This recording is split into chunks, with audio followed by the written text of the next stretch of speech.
Welcome to episode 40 of Shane Talks. We've hit the big 4-0, guys, 40 episodes. And tonight, I am joined, as always, by Jason L. Mayer.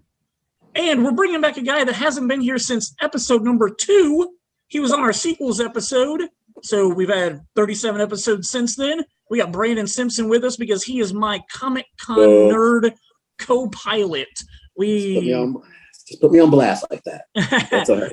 Well, we've had 5 or 6 straight years of Chicago together before COVID. We had some good times. The best time was the year that all 3 of us got to go to Comic-Con together in Wizard World. We had a really nice hotel that year. What was that, Jason? Met Nathan Fillion. Yep. Met Steve Amell. I pissed off Steve Amell, so that happened.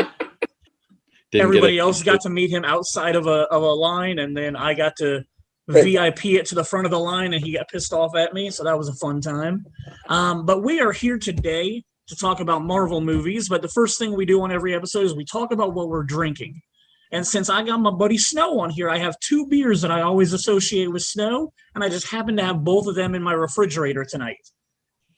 The first beer is one that Snow and I had together for the first time in 2015 in Arizona. We were out there for a Comic-Con out there.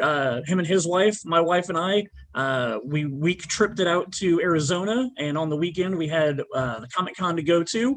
And one of the times we went out to eat, we found this beer on the menu. It's from Sonoran Brewing in Arizona. It's called White Chocolate, and it literally tastes like melted white chocolate. It is one of the best beers I've ever had. It's easily in my top 5 of all time. Honestly, I don't know if I like it so much out of a can. They've recently gone to canning it. The couple of years we've gotten it before, it's been in a bottle. But it's still absolutely delicious. Oh, it's still absolutely delicious. Second beer I'm going to be drinking tonight out of a smaller glass to try to slow myself down is one that Jason and I have already drank on the podcast. But the first person who ever gave me this beer was Brandon Simpson, almost 8 years ago now, maybe. Something like that. The first year that they made this batch, you had our old Sun King buddy hooked you up with some, and you hooked me up with one, and it was absolutely delicious. And to this day, I love it. I know Jason likes it. I wish I had one that I could have given to you, but this is my last one. When you get them, you kind of just hold on to them. It's hard to share. Gotta say, isn't that the one with the ABV that just kicks your butt? Yep. It's a creeper. It's absolutely delicious. I'm good.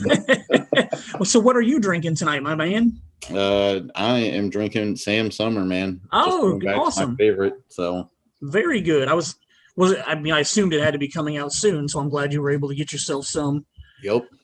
All right. The next question we ask every week is, would you guys watch anything awesome this week that you want to talk about?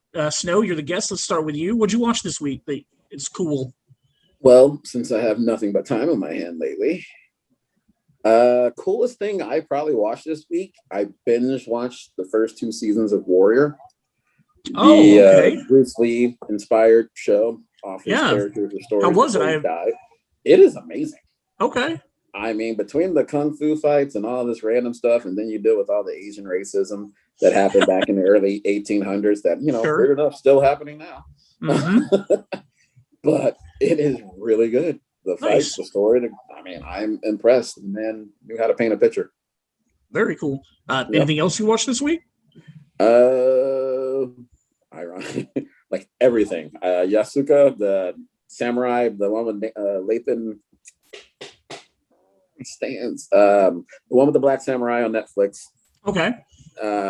Dude from Get Out was the voice of it. Okay. Laketh. Why can't I think of Laketh's name right now? Stanfield, thank you. Well, yep, totally hard. But 6 episodes of that was also awesome. Besides that, I sat and watched The Adjustment Bureau for some reason today because I saw Emily Blunt and I couldn't stop. So, besides that, that's what I've been watching. Right on. Mayor, what you watched this week? The only thing I really watched, I've been reading more of the Monster Hunter series books. So good. Well, so I've read all Snow. I don't know if you know. Have you read the Chronicles? Yeah, I read everything. Okay, So I'm right now, my brother Mike let me borrow his copies of the Chronicles, and I'm on the second of the 3 books that he let me borrow. And but so yeah, I'm finding myself reading more this week than I was finding myself watching anything. I did watch the first episode of Sports Night. Big fan of Aaron Sorkin's other work. So I was like, that's why I bought it while we were on the podcast last week. Yeah. Did you enjoy it? It's very strange. Okay. So it takes place in a sports center kind of show. Yep. But it's got the feel of like West Wing, because it flows a lot and the dialogue's really good, but it's really quick. Yep. And it's just always flowing. My only issue with it is the fact that they have laugh tracks. Like, wow. Like it feels weird to me, like for that kind of show to have a laugh track. Wow. Because it feels almost real, like you're in the room. Because like that's what West Wing does, at least for me, is it pulls me in. It makes me almost feel like I'm in the room. And the same thing with this show, but with the laugh track, it jars me out of it while I'm watching. It's a very weird way to use that for me. So, but then again, when they were making this show, this was like mid 90s, like 96, I think 96, 97ish, I think. Like they didn't make shows without laugh tracks. Like 30-minute comedy shows without laugh tracks. And so like the first one I can remember not using a laugh track lately was The Office.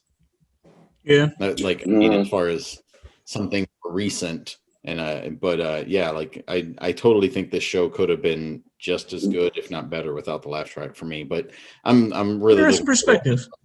No way that was Aaron Sorkin's idea. He could not have wanted the laugh track. That had to be some producer who put that in there later. I can't imagine. Maybe. And you know what's funny is, he wouldn't have, if it wasn't his idea.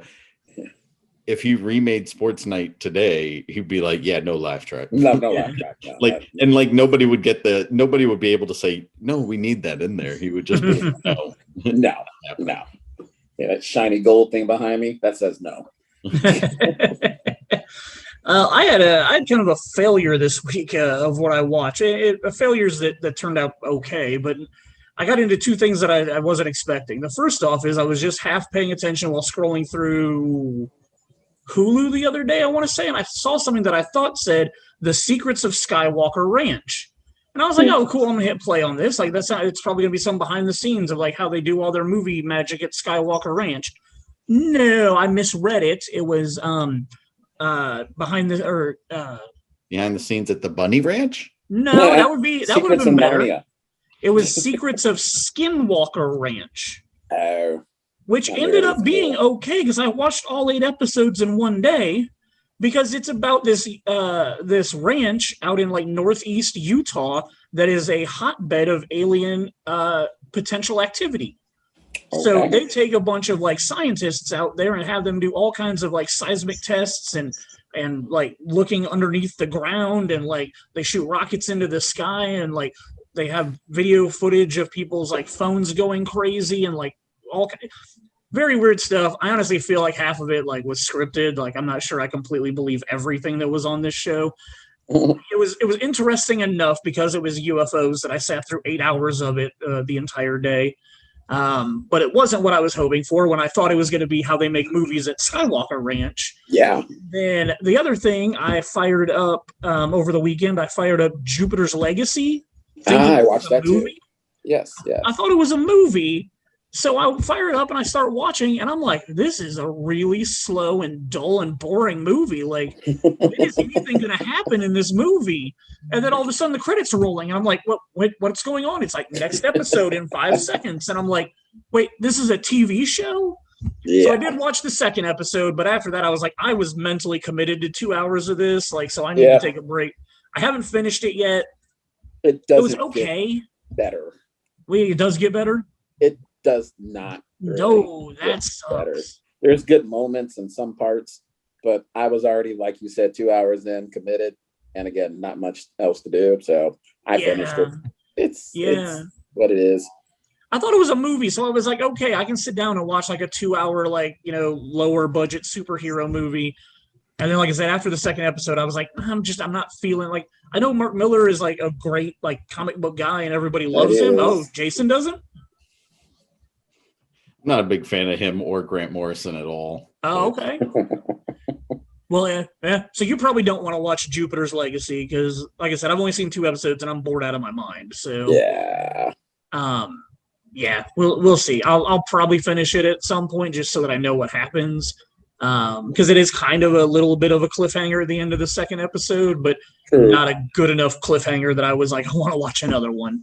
It's people in tights doing cool stuff. So I was kind of like, I'm in for a little bit. But after a while, it's like, what else? Yeah. I have been watching The Bad Batch. I've loved the first 2 episodes of that so far. Absolutely. Yep. So you can't really go wrong with Star Wars. I knew what I was getting into, and I really enjoyed it. Easter eggs. Love the Easter eggs in the first episode. Lots of great Easter eggs in the first 2 episodes. Lots of Caleb, what? And like I've had a couple of people that have asked me, they're like, hey, we never watched Clone Wars. Do you think we should still watch Bad Batch? And I'm like, I mean, you can. They do a good job of reintroducing the characters, but there's going to be a lot of like little stuff that you're not going to catch. But then it might make, Rebels or Clone Wars better whenever you get around to watching them because it kind of connects all to that. So yes, I've been enjoying it. And then, like you said, those Easter eggs, all of them I've seen so far have been awesome. Yes, absolutely. All right. Well, we are here to talk about Marvel movies. We are going to start in 2006 with the phase 1 of the current Marvel Cinematic Universe. There was obviously there was a handful of other Marvel properties that were before that. What are you looking at, Snow? Why do you think I'm wrong? I wasn't going to say anything because you say Blade? Well, Blade was the granddaddy of them all. So that's what I thought you were thinking 2006, but Blade was before 2006. Yeah, that was right. That was 98. Yeah, that's what I was saying. But I was thinking 2008 was Iron Man was 2008. You're right. Okay, so I was like, what happened in 2006? Well, I mean, we started getting teasers about what was going to happen in 2006. Sure. What? Yeah, I see now that I don't know why I thought it was 2006. Yeah, I was like, I was in Vegas. I remember seeing Iron Man for like the second time. So that's why I remember 2008. I stand corrected. Oh, and I got to address this because, Jason, you're wearing your Captain America shirt. I'm very upset at myself. I don't know what I did, but about 5-ish years ago, our friend Jay Hampton gave me an Iron Man t-shirt that has an arc reactor in it that actually lights up. And all week I've been planning to wear that today. Of course, yesterday I go to look for it, and I went through every box of clothing that I have downstairs. I climbed up into my attic. I looked through the 3 boxes of clothes I have in my attic, and I can't find this shirt, so I don't know what I did with it. And, of course, my wife has to rub it in, and I always wait till the last minute because they're available on Amazon. I could get it 2-day shipping, but it still wouldn't get here till tomorrow. I have 2 of those. That's the level of geek that I am. But yeah. Oh man, it's bad. I have one. I have misplaced it. I was planning to wear it tonight so that I could be my Team Tony against Jason's Team Cap. And I mean, I guess we got Team New Cap here with us tonight. You know what? I'll take it. We're taking the title back. But yeah, so let's go to 2008. Let's talk about Iron Man. Jon Favreau, a dude I've loved from Swingers and Made and Friends, came out of literally nowhere. In my opinion, I mean, he did Elf like a couple of years earlier, but like, was that Zathura? Zathura. You're right. Zathura was after Jumanji. Jumanji in space. Yeah, Jumanji in space, basically. And then you got Robert Downey Jr. like reigniting his career after like U.S. Marshals was his last big thing he'd done. On fire, but yeah. Yeah, like and the ridiculous thing is like when they announced that casting, like I don't think anybody ever questioned it. Like he was literally the embodiment of Tony Stark in the 80s. Like wait, he has a drinking problem? The 80s and 90s. Yeah. So like perfect casting, and for 12 years he played that part to perfection. Mm-hmm. Mayor, what were you gonna say? Nope, you're good. Oh, gotcha. In 2008, it came out the same. That was like, I believe, it was a May release. A month later, we had The Incredible Hulk at the same time. And it was weird because as much as I really did love Iron Man, Like, I loved The Incredible Hulk that summer. I also did too. Yeah. It's The Fugitive to me with a superhero character. Like, and I really liked that a lot more than Iron Man at the time. Looking back and seeing where everything is going, like, I'd have to say that, like, I probably like Iron Man the movie better than Hulk now. But in 2008, like, that's how I felt. I was like, man, The Incredible Hulk is so good. But nobody knew what this was going to blow up into at that point. Yeah. Mayor, in 2008 summer, which one of those two did you like better? When it came out, I'd probably say I think I liked Iron Man better. Okay. But for the fact that I got to watch Iron Man in May, and then the next freaking month I got to watch The Incredible Hulk. Like, yeah, dude, like, talk about the inner geekdom going freaking out, man. Like, because yeah, we had X-Men and some other things before the MCU got started, but this, for them to intertwine the way they did was just like, it's literally every comic fanboy's wet dream. Like, that's what it was. And it was awesome. And I really, really enjoy both of the movies. The one thing I'm going to mention about both of these movies, and it's a running theme that we're going to talk about with a lot of the movies we're going to talk about tonight. My biggest pet peeve and problem with the MCU is giving me a movie where the hero of the movie literally fights a clone of themselves as a bad guy. Iron Man fights Ironmonger in the first Iron Man movie. The Incredible Hulk fights Abomination in that first movie. There's very few of them on tonight's list that don't have that formula, and it's my only real issue I have with the Marvel films is I just feel like they're not, and I mean, you know what, I'm sure it goes back to the comic books. Like, I'm sure when they were writing stuff in the comics, they were like, oh, who are we going to have the Hulk fight? Like, we're going to have to write Wendigo in, or we're going to have to, write these other big, bulky characters that could actually fight him. Yeah, I mean, what are you going to send Wolverine after him every week? Like, or, no, you can't. It's got to be one of those things where they've got to find somebody who is on par, their doppelganger. Yeah. So, and again, we'll address it on the movies that it's an issue, but it's a non-issue. Like, for the most part, it's handled fine. But I like it more when they're creative enough to give them a bad guy that's not the exact same as one of their as their main character. We had to wait 2 years until we got to Iron Man 2. So we weren't getting 3 movies a year back here during Phase 1. Phase 1 was very long and drawn out. Let's see, it went for 4 years to get 6 movies. Which is still kind of impressive. Well, true. In time, hell yeah. Yeah. Oh yeah, to have the, and I'm pretty sure that we can all agree, maybe not necessarily with Incredible Hulk, but when Iron Man came out, it just like you said, we had X-Men. Oh, and we didn't have Iron Man, but we didn't have like Iron Man just raised the bar. Like, yeah. The interesting thing about this series of movies was that Marvel was screwed. Like, their biggest draws sales wise with comic books at this time was X-Men and Spider-Man, and both of those properties weren't allowed to be used for them. Sure. So here they were pulling up essentially their second tier, which is still really awesome. Their second tier guys, and so you have them pulling out the Avengers, which always were popular, but were never to the level that X-Men or Spider-Man ever hit. And then it just took off from here. Oh yeah, it was the Feige. Oh yeah, for sure. And like, do we know for a fact he was involved from day one of all this? Yes. Like, he was on it. Cool, right on.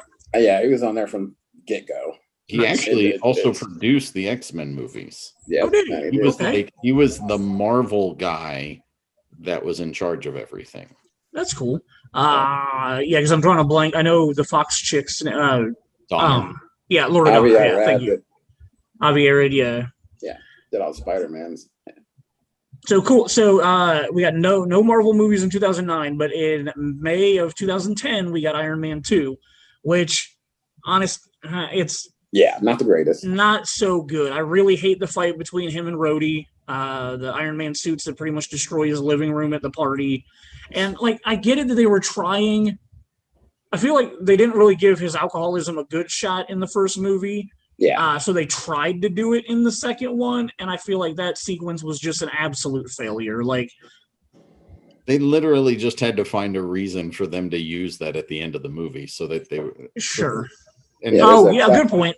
And they had the lull right there in the middle, and they were probably like, let's throw an action sequence in while he's drunk in a suit. Yeah, because as much as I don't really like the movie a whole lot, the suitcase armor scene is really pretty badass. It is. The suitcase armor is amazing, but then Whiplash, despite Whiplash being like an alternate version of Iron Man, like I still felt like it was way better than Ironmonger for sure. Yeah. Mickey Rourke brought so much to that character, and then they obviously tied it back into Stark Industries and stuff like that for like why he was doing it. So as much as I don't really like the movie, I appreciate some of the storytelling stuff, but that fight between him and Rhodey is just terrible. And like you said, it was all in there for plot. And they were trying to touch on the comic book. There's that whole demon in a bottle issue.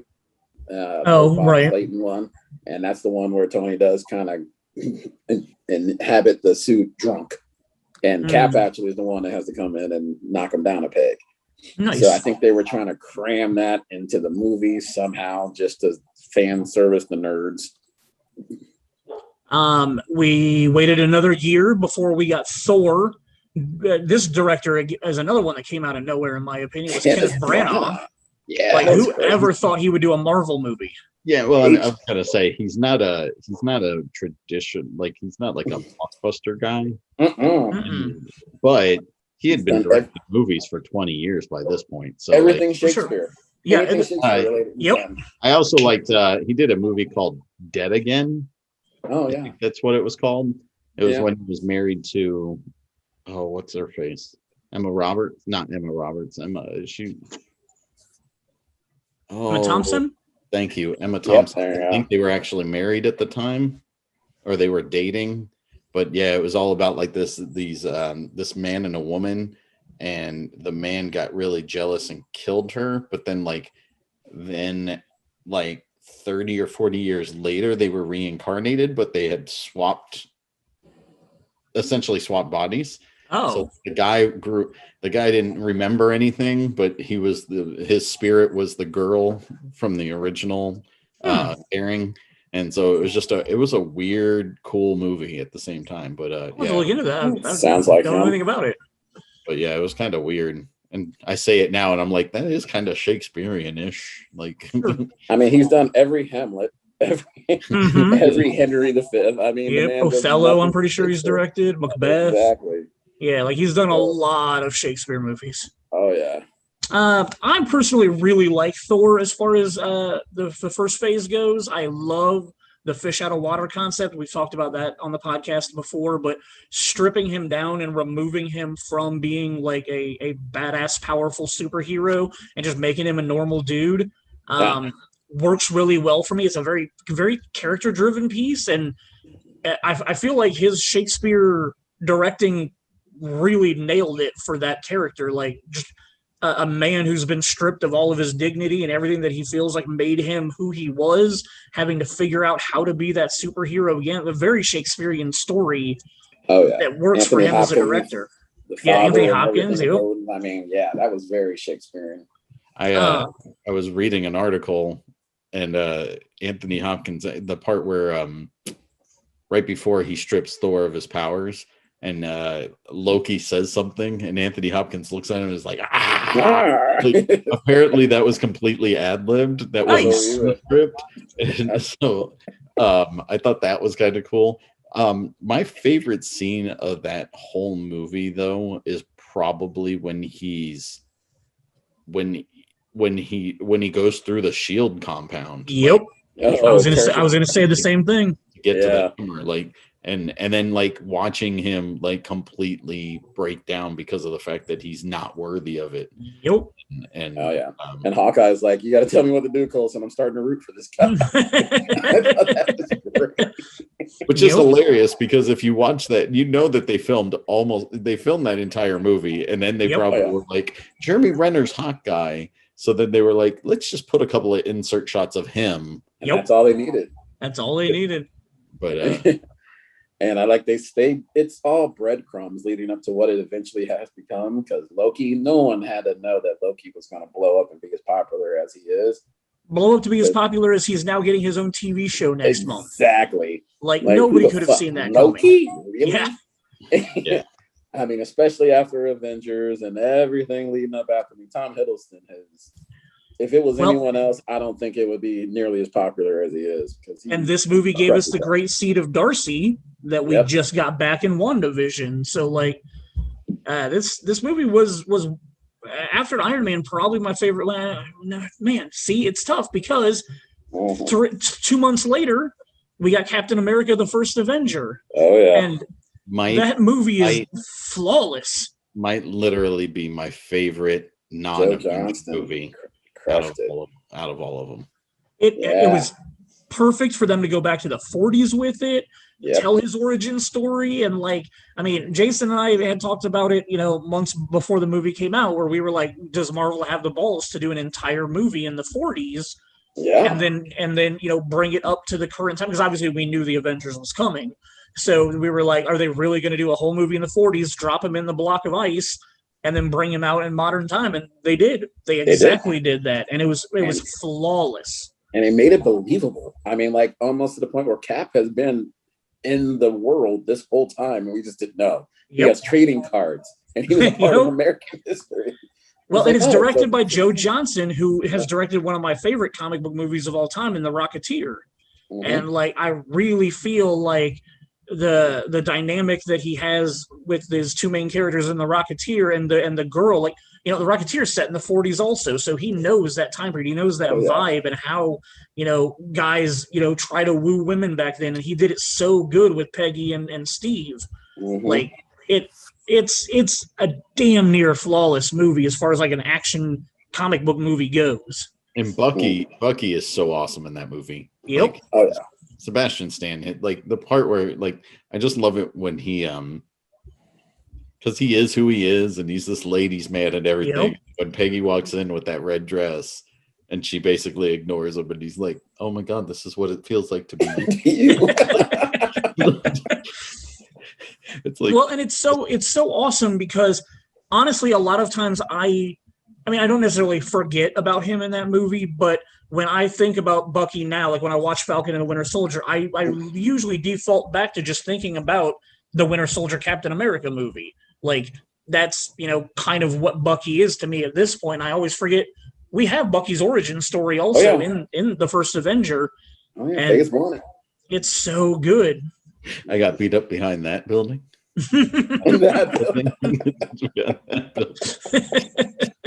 Yeah, the humor's there. The script is flawless. The Red Skull is an amazing villain. Tommy Lee Jones added some nice comedy too. For sure. And Stanley Tucci is, he's always good. Oh, yeah. But as the Doctor, he is so awesome. Oh yeah, with heart. It's so perfect. But yeah, that movie is really close to flawless in my opinion. Like, I really enjoy it. And of course, the end of it, like we said, they bring him back to the modern day, and we get Captain America in the middle of Times Square, and then we get the boxing scene where we get the setup for the next movie, which came out about a year later. May 4th of 2012 was The Avengers, which I know Jason and I had conversations back in 2012 where we were like, we need to lower our expectations. We were huge Joss Whedon fans at the time, and he's taking over a property that we absolutely love, everything they've done so far, but we got to lower our expectations. There's too much going on. There's no way this is going to be what we want. God. And it was knocked out of the park. It was perfect. Never had I ever been to a movie where when I walked out, I wanted to turn right back in for another 2.5 hours, sit down and just watch it again. that night right away. I could have. It was so good. All of the characters were well handled. I mean, you had so many characters. How are they going to intertwine all of these plots? How are they going to make everything work? And it went to perfection. And Loki was just amazing with how they used him as far as the plot goes. The entire end battle sequence was visually stunning. It was CGI porn. Like, honestly, the first 2/3 of the movie I enjoy better than the climax and whatnot. But it still was fine. Jason and I have talked about how our big issue with it. Well, Jason has voiced his concern so many times that I have started to take issue with the what do we call it, the George Lucas factor. Like you kill one thing and it renders everything else inert. So like you go up and you drop this bomb, but it instantly makes every alien that was still here on Earth like just die, like the droids. All just dropped when they blew up the ship. Yeah. George So the hive mentality bull crap, man. Like, yeah. Like it makes perfect sense when you have a ship that controls all these droids. It makes no sense whatsoever when Chitauri are sitting there like sentient beings that it can be all by themselves and have no problem making decisions on their own, and then all of a sudden that blows up, and all of a sudden they're all just like, eh. They want you to believe that ship was also controlling them, though. No. On some level. So Snow, are the Chitauri something that actually are in the comic books, or was that just made for the movie? Because I'd never heard of them before the movie. The Chitauri went around like Black Panther. I mean, it's like the first time I think in any kind of movie or animated one, as far as I can remember, if you go back and watch like the animated Marvel movies, the Avengers one that they did a while back, they did 2 of them actually, and Black Panther was in the second one. But they told the whole story how the Chitauri were responsible for killing T'Chaka. So they've been around before Joss Whedon. He didn't just pull them out of his ass, so they do exist. Well, and he originally, if I'm remembering correctly, he wanted to use the Skrulls instead of the Chitauri, but the fact that Fox owned the rights to the Skrulls because it's a good thing. That's a good thing. There's way too much to do with the Skrulls to waste them on that battle. But yeah. So when did they get like in the Ultimate Universe, when they relaunched that, when they launched the Ultimate series of comics back in like 2000, I think it was, the Chitauri were essentially the Skrulls of the Ultimate Universe at one point. So like, it was just we can't use exactly what we want to, so we have to use something else. Oh, yeah. So my question is, how did they get the rights to the Skrulls back earlier than the Fantastic Four? Like, because they obviously used the Skrulls in Captain Marvel. That is true. That's the first time we saw the Skrulls were in Captain Marvel. There might have been one like in the background. Captain Marvel was 2019. Yeah. So they already had Fantastic Four rights back by then? Okay. I want to say that deal was done, like solidified in 2018, but it didn't get to go through until like at the end of that year or something. It's the Spider-Man thing. Just because Spider-Man, we had that access. I think the moment we got Spider-Man, they had access to Fox and Sony and all that, and we had that before. Well, so and we'll get there and talk more about. Thank God that happened. Yeah. So we had to wait another year. Man, these were some huge gaps we had to sit through back in the day. You're talking about huge gaps. It's 1 year in between. It's like we've been spoiled. This is ridiculously spoiled nowadays. We are, and I mean, especially with TV now. Like I'm getting TV shows back to back with 2 or 3 weeks between them this year. So after the Avengers, 1 year later, almost to the day, we got Iron Man 3. Which I was so hyped for because I love Shane Black. And everything about Shane Black is in this movie. You have an adult that's hanging out with a kid at Christmas time. The kid back talks to him and gives him attitude. Like, it's literally a Shane Black script. Buddy comedy. And a buddy comedy. And it just... I don't hate it as much as I did the first time I watched it. The first time I watched it. You totally love this movie. I would come into work and he'd be listening we have the headphone things so you can, for people who are hard of hearing, and he would set it up and connect it to the auditorium where it was playing, and he'd run it through the speakers in the office so he could listen to the movie while he was working. I was trying to make myself like it better. It does get better the more you watch it. I will admit that.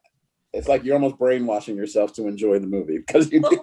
Well, because here's the thing: like the biggest issue I have with the movie is the Mandarin and is Ben Kingsley and is like just Guy Pearce's character. Like it's just such a bad villain plot. Like again, like when they cast Ben Kingsley as the Mandarin, I was like, that's the dumbest thing I've ever heard of. That's absolutely stupid. He looked the role. The Mandarin is an Asian martial artist. Ben Kingsley is ancient and fucking old. Yeah. Like he looked good, but when the casting was announced, I was like, this is the dumbest shit ever. Like, why are you having Ben Kingsley be the Mandarin? Well, now I understand because he's Trevor. And to be fair, he was also Gandhi, so I'm just You're not wrong about that. And he won an Academy Award for it. And he won an Academy Award for it. Whitewashing everywhere. Yeah. Hollywood was different back then. Thank God we're making a little bit of progress these days. You say that, but dude, I'm sorry. If Ben Kingsley, if they wanted him to play Gandhi now and he had never done it previously, I'd be like, of course, like that man disappears into a role. It's like Gary Oldman. No offense. Gary Oldman could probably play any nationality he would want to, just because of the fact that he is Gary Oldman. I'm not saying it would be. I'm not saying it'd be PC. Oh no! I know for a fact he could act any character. He can act all he wants. We can go see Tropic Thunder for that, but we're getting off. Which was, and then the one thing we'll say about this to connect it to, we'll talk about Shang-Chi at the very end as long as we have time.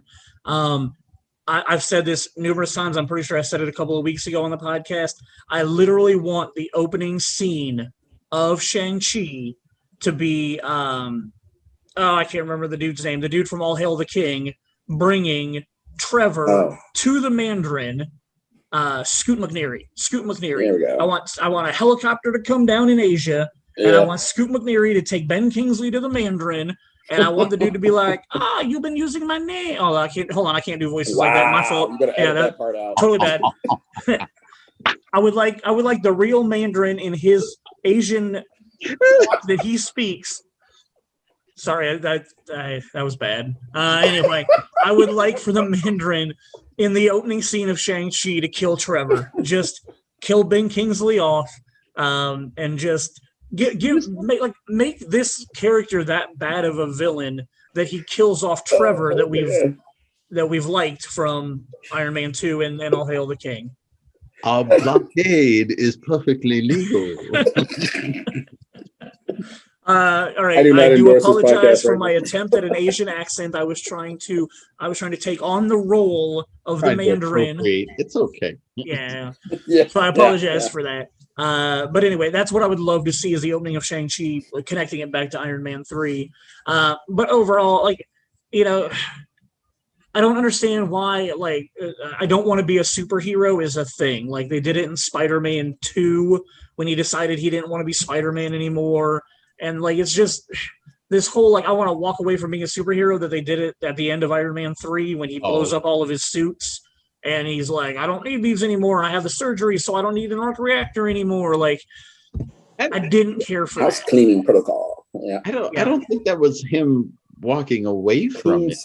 Clean slate. That's what it was. Clean slate protocol, yeah. There we go. I don't think that's him walking away from it at the end of that movie. I think that was him just saying, I don't need all of this to fulfill who I am, because I am Tony Stark. I am. He said it at the last line of the movie was, I am Iron Man. So I guess that's not him actually retiring. I guess. Hold on, no. I thought the last line of the movie is, I am Tony Stark. No, I think it's I am Iron Man. He says, I am Iron Man? Okay. I thought we were trying to parallel the first movie where he does say that. I thought he was saying, I am Tony Stark. Okay. He has the little screwdriver in his hand, says, I am Iron Man. Oh, okay. Yeah, he blows up the suits for Pepper. So as we do things, $1 billion suits, we will blow them up for our women. Next, we got what I would probably consider possibly my least favorite of all MCU films ever. I really hate this movie. And it had a doctor in it. It had the 9th Doctor in it. Wow. Thor: The Dark World was absolute garbage. The script was terrible. The acting was terrible. The Dark Elves were terrible. Tell us how you really feel. I told you, this is probably very near the bottom poopy garbage of the MCU, in my opinion. Do either of you guys like it? Did I love it? No. Did I find it entertaining? Yes, just because it continued the story. Is it my favorite of the 3 Thor movies? God, no. Definitely the last. It was definitely somber and it was dark. I mean, the movie says it itself. It was very dark and bleak. And there was zero joy in any of that movie. Even when they tried to insert some kind of humor, it still was not very good. I had no joy in that movie. Jason, you have 2 movies that you like less than this one? Of the Thor this is in my bottom 3. I don't know how I'd stack my bottom 3. Okay. But my bottom 3 are this, Thor Ragnarok, and Captain Marvel. Like those 3 movies were just blah to me. Like and you know what's weird is I say blah for Marvel Studios standards, right? Because all 3 of those movies I'd rather watch than like half the Star Wars universe movie that we've gotten. So like Alan Taylor directed this one. Do either of you guys know Alan Taylor from anywhere? Game of Thrones.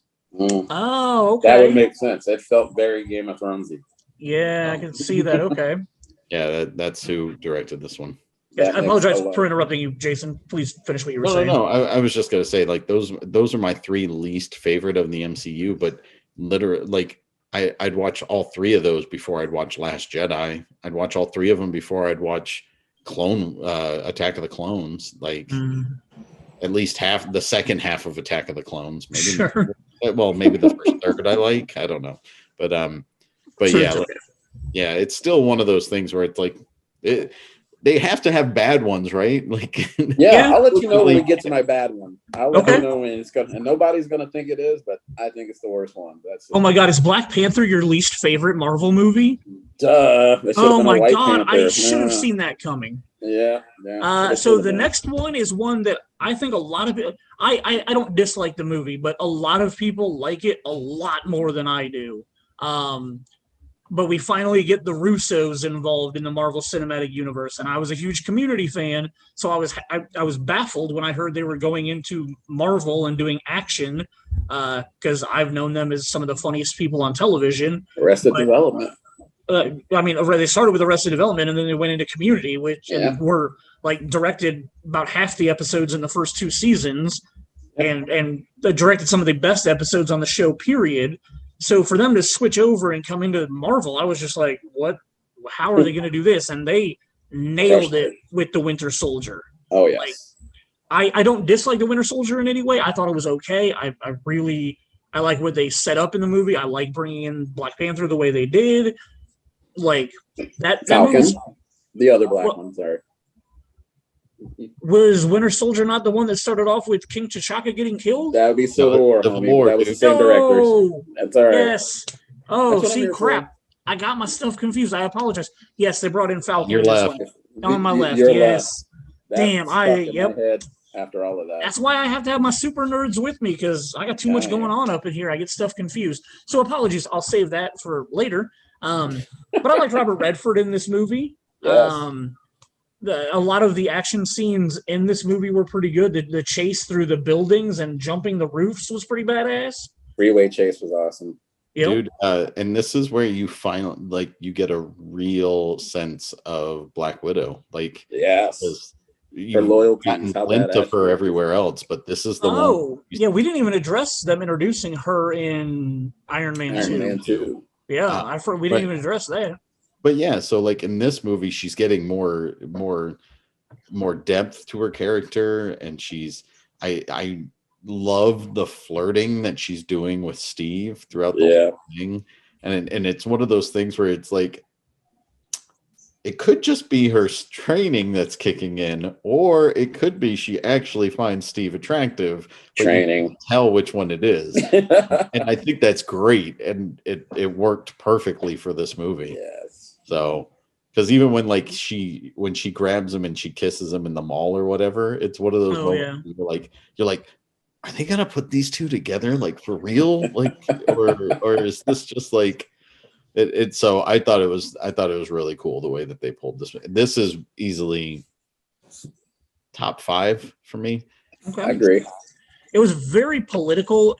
And I loved that because they didn't do it to a point where it felt like they were bashing you over the head, because it very much was mimicking what was going on, and especially at the time that our government was deciding to do some crazy, stupid stuff.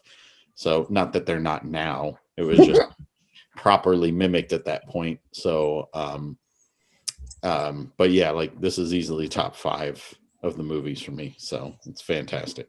So, Snow, refresh my memory because I'm drawing somewhat of a blank on here. How did they recruit Falcon to become how does he? When was the first time he was given the Falcon suit? I can't remember. He had the wings. They were kept in some kind of storage base or some kind of secure base. Okay. It was after Nat and Steve were on the run. They found shelter at Sam's place. Sam said he wants to help. He threw him a piece of paper, said, "Here's my resume. This is what I did." I forgot all about that scene.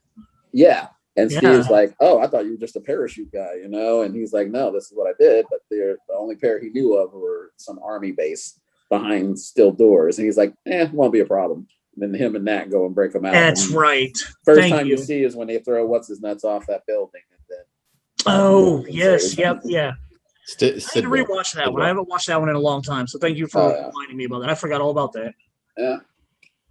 Yeah, when they throw Agent Sidwell off the building. Sidwell, that's right. Yeah, they tossed him off a building, and then that's where Matt and Steve were discussing who he should date. So that's how I kind of had a feeling like, they're not trying to hook up, but she's still trying to get him a date. Sure. So all the flirting is her training. That's just what she goes to. Now, what she did with the Hulk was different. But dude, what they do to Agent Sidwell in that movie, that was because we've had him off and on for like 5 movies by this point. Yeah. And then all of a sudden it's just like, oh shit, she just got real. Yeah, kicked off a building. Was it that's the movie where he does the Hail Hydra thing, right? Like that's the movie where we find out Gary Shandling's the senator in that too. Yeah. Yep. Kind of explain why he was a dick in the other Iron Man movie too. So. Yep. Yeah. God rest his soul. Mm-hmm. All right. So after that one, a couple of months later, the summer of 2014, we got James Gunn being brought into the MCU, and we got the first Guardians of the Galaxy, which is very near the top of my list. Absolutely. 1, 2, 3-ish for me. I love the soundtrack. Yeah. I enjoy Peter Quill. I enjoy how he just runs his mouth and can't really always back it up. And I want to ask Jason why he's shaking his head about this movie. I'm still sour about the fact that Shane couldn't wait 1 extra day to watch it with me for the first time. He felt like he had to go back to work and watch it the day early and screw me over because I absolutely couldn't come for whatever reason. I was like, dude, just wait the 1 day. And you were like, yeah, I'll wait. And then the next day, it's like, I didn't wait. Yeah, you're a cunt bag, but it's okay.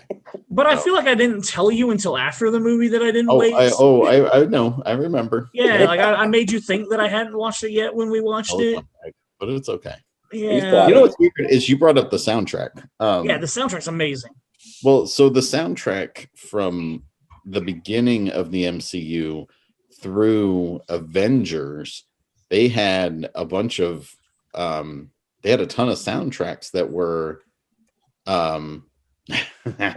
nice. I like to keep my own copy just in case. I like to keep my own copy as well. Yep. Yep. So, jump on board, dude. You gotta get Yep, totally got it. In case I ever got a VHS player. I actually had real quick side story about this. I actually had 2 copies of this. My buddy Garrett was over last summer. His whole family came over, and I had my 2 copies sitting around. And his son is a huge Guardians of the Galaxy fan, and so he saw it. And he was like, "Oh, this is the cassette tape from the movie." And I'm like, "Yeah, do you want it?" The actual one of them. And he was like, "Oh, really?" So I gave him one, but they didn't have a tape player. So for Christmas last year, they got him a cassette player so that he could actually play this tape and listen to it. And I just thought that was pretty badass. Nice. That is awesome. Yeah. So as I was saying, keep going before I interrupt you. When the Marvel Cinematic Universe was under the tutelage of the Paramount Studio, which went through Captain America: The First Avenger. Then they had before Disney soundtracks where there was tons of music in it, like Foo Fighters was in Thor a bunch, and AC/DC was in the second Iron Man. And Avengers had like a mix of everything. But then as soon as Disney purchased them, Disney kind of nixed that, and Guardians of the Galaxy is like the first one that was very song driven after the takeover of Marvel. So it's so interesting. You would think with all the Disney money that they keep doing that and want to keep it though. They don't want to share that. See, I thought that was all James Gunn. I mean, I consider the Guardians like the heart of the whole MCU. I mean, their story, I think, is where the humor, the heart, where you actually care about, because I mean, they're a comic book that nearly no one knows about or cares about. And they made this $1 billion franchise and insert them into the giant universe. And I know James Gunn isn't Joss Whedon, but I look at them at the same for what Joss did with Firefly and what Guardians is. Like, you take a bunch of people from a bunch of different backgrounds who are kind of forced randomly to be together on one ship. And you know, they're not all best friends. They don't all get along. Some of them wanted to kill each other. Some of them want to kill each other. Like, but that first Guardians movie was just absolutely fantastic. How they all ended up coming together. How they were all after what Quill stole in the opening. Like the first scene where Rocket and Groot are trying to get it. Gamora's trying to get it. Like that whole it's very funny and sticky and whatnot. But it was very enjoyable. And then they all end up in jail together, and like, okay, we're going to be forced to work together. And then they continue to be forced to work together through the rest of the movie because they all, for some reason, want to kill Thanos. So yeah, I thought it was great. Everything in the kiln, even sprinkle in Mickey Rourke. I mean, Michael Rooker. Michael Rooker. Which really didn't grab your heart until the second one, but at the same time, Yondu was a great addition to that too. Oh, Yondu was all the Ravagers. They were all awesome in this movie as like antagonists, but not really bad guys. Just kind of like there to cause problems. Yeah. And Vin Diesel as Groot, for some odd reason, yes, he has the voice, but how many ways can you deliver the same words over and over and over and get a paycheck for that? Is amazing. Which, I mean, not a surprise. He was badass as the Iron Giant. That is true. He's a very good voice actor. Now he's also awesome in the Fast franchise. Like, I love him in that. No, Jason, yes, he is. You know he is. Dominic Toretto is an amazing character that he embodies. He just does a lot of ridiculous shit. Yeah. Next up is impossible crazy shit. Yeah. Whatever. Next up, they brought back Joss Whedon again to do Avengers Age of Ultron, which is definitely near the bottom. I'm not a fan of this movie. I like the only one in the world that liked this movie. Like, here's the thing. I have watched it again in the last year because I've watched almost all of the MCU movies that are on Disney Plus. Just picking one a day to watch or whatnot. So I did rewatch it. I didn't hate it as much as I remember hating it that first time I watched it in the theater. There is some good stuff in it. The trying to lift Mjolnir scene is actually really, like, I wouldn't say get emotional, but I get like emotionally invested in that scene. I think it's really fun. It's hilarious. Yeah. Jason can lift it. Well, if an elevator can lift it, I mean, clearly. Oh my God, Jason can lift Mjolnir. That's Mew Mew. Good job lifting Mew Mew. So What do you like about Age of Ultron? Like, if you've never hated it, what made you like it? Right off the bat, James Spader. I love James Spader and everything he's done. I love him as Ultron. I love him. He's dry-witted and humorous. The whole line about, oh, small adults, what do you call them? Oh, children. That's right. I get confused, that whole thing. And I can't think of another character. Trying to be a menacing robot, why are you a fucking stand-up comedian? Like, that's my thing. Like, if he's gonna be this badass, intimidating robot, evil machine, like, why are you telling jokes? And he was still blowing up shit in the process, but he added that levity to it also that kind of took your mind off of it. And he is based off of Tony. He's based off of Tony and Jarvis at the same time. Huh? He is Tony Stark. He's the worst. Exactly. He had to have Tony Stark elements of that. So between the opening scene where you're watching him kick ass, I thought that was great. Of course, they had to do the slow motion money shot because they, Coach Joss. I have no problem with that. Because the Avengers' first money shot to this day haunts my dreams. But that money shot makes sense. They're all back to back, and it spins around them like Michael Bay. I'm fine with that. Saying, hey, when they're all jumping together, and you decide you have to put it in slow motion, where they're all in awkward positions that they couldn't really ever actually be in the middle of the woods. This was the welcome back. The Avengers are back and kicking ass. That's all it was. It was fan service comic book candy. Oh, look, they're back and kicking ass. That's all that was. But between that, the ship fight, I like first time we got to see Andy Serkis's character, Claw. Thought he was great. His arm off and he's like, oh, I'm sorry. Yeah. Oh, was that hurt? Yeah. But the whole little whooping fish thing. Random crazy story, but he is just great in that too. So, and I did like the party scene where they were just sitting there kicking it after the party, where they were looking like this is what the Avengers do when they're not out kicking ass. They're just sitting there chilling around, having some drinks. I enjoyed that part too. Everything leading up to, I thought the Hulk seeing him destroying Africa, a little overdone, but I didn't enjoy that. And then taking it all the way to the farm. This is Hawkeye's farm where he didn't know about. I mean, I give it a lot more credit than I think it deserves, but I also enjoyed it. Everything leading up to the big battle of Sokovia, which we will hear about from years to come. Yeah. And we got the Scarlet Witch and we got Quicksilver out of it. And then Quicksilver dies, so you get the sadness aspect of it too. Whedon will kill a motherfucker in a heartbeat. I mean, Quicksilver might have said, I'm a leaf on the wind, and then gone. Exactly. So I will say that kind of and Joss got me the first time I ever watched Serenity with both of the kills, because it was just like, are you serious? And then the second one happens, you're like, fuck me. But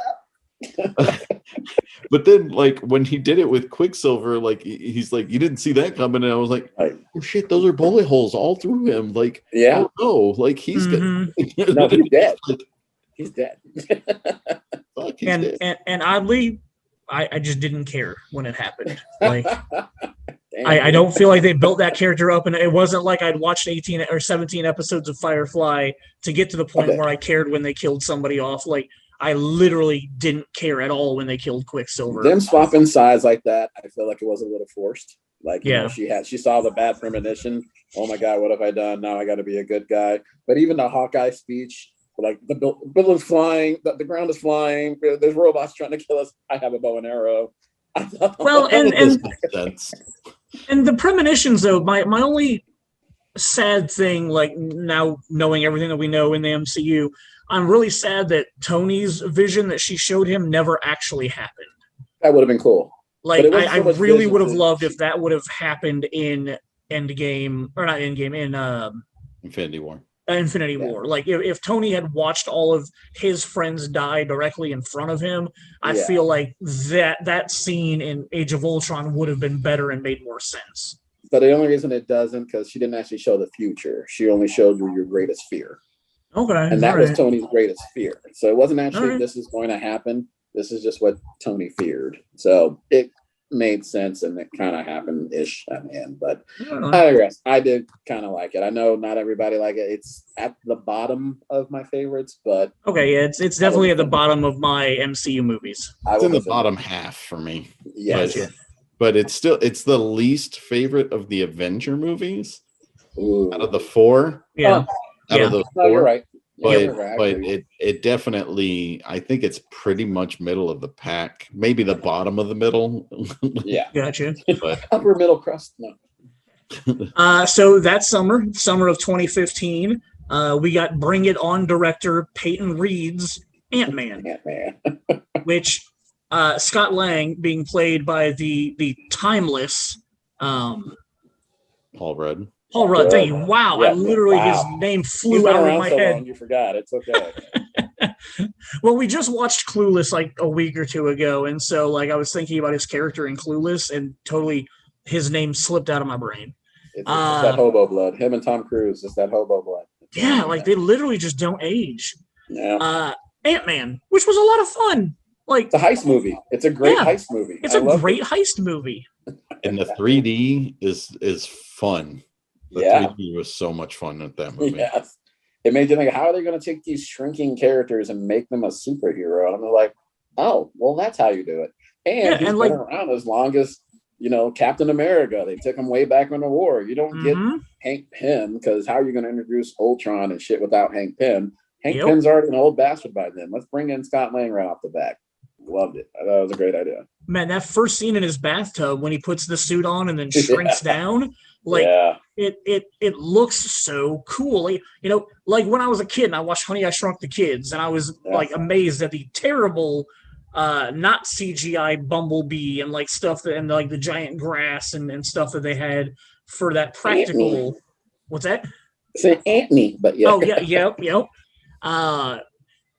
It brought back that fun feel of a kid when I watched Honey, I Shrunk the Kids when he first shrinks down, and then he shrinks down for the first time and he's like doesn't know what to do, and all of a sudden you got Michael Douglas in your ear and he's like, we need to calm down, and you're like, who the fuck is talking to me? Like very fun and enjoyable movie, and like you said, it's a heist movie, so it's got a lot of fun aspects to it. Put Michael Pena on the map yet again. I mean, I want Michael Pena to narrate my entire life, like every day when I go to bed. And so what Shane did today is, and just like tell me everything I did today, because narrating that show. And so a lot of people who are listening to this probably know that Edgar Wright was originally attached to do Ant-Man for years.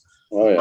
I have to personally believe that however much they cut from his script, that Michael Pena bit had to be Edgar Wright's doing. Like fast cuts like that. That's like that's got most of that. I think didn't he still have credit for writing it? I think he did. Did he? Okay, I can't remember. Because I want to say they used his script, they just didn't have him direct it. Oh, okay. Because of creative differences. Gotcha. But yeah, dude, I'm pretty sure that they used the original. Yep, it's his screenplay and his story. Thank you for putting that up.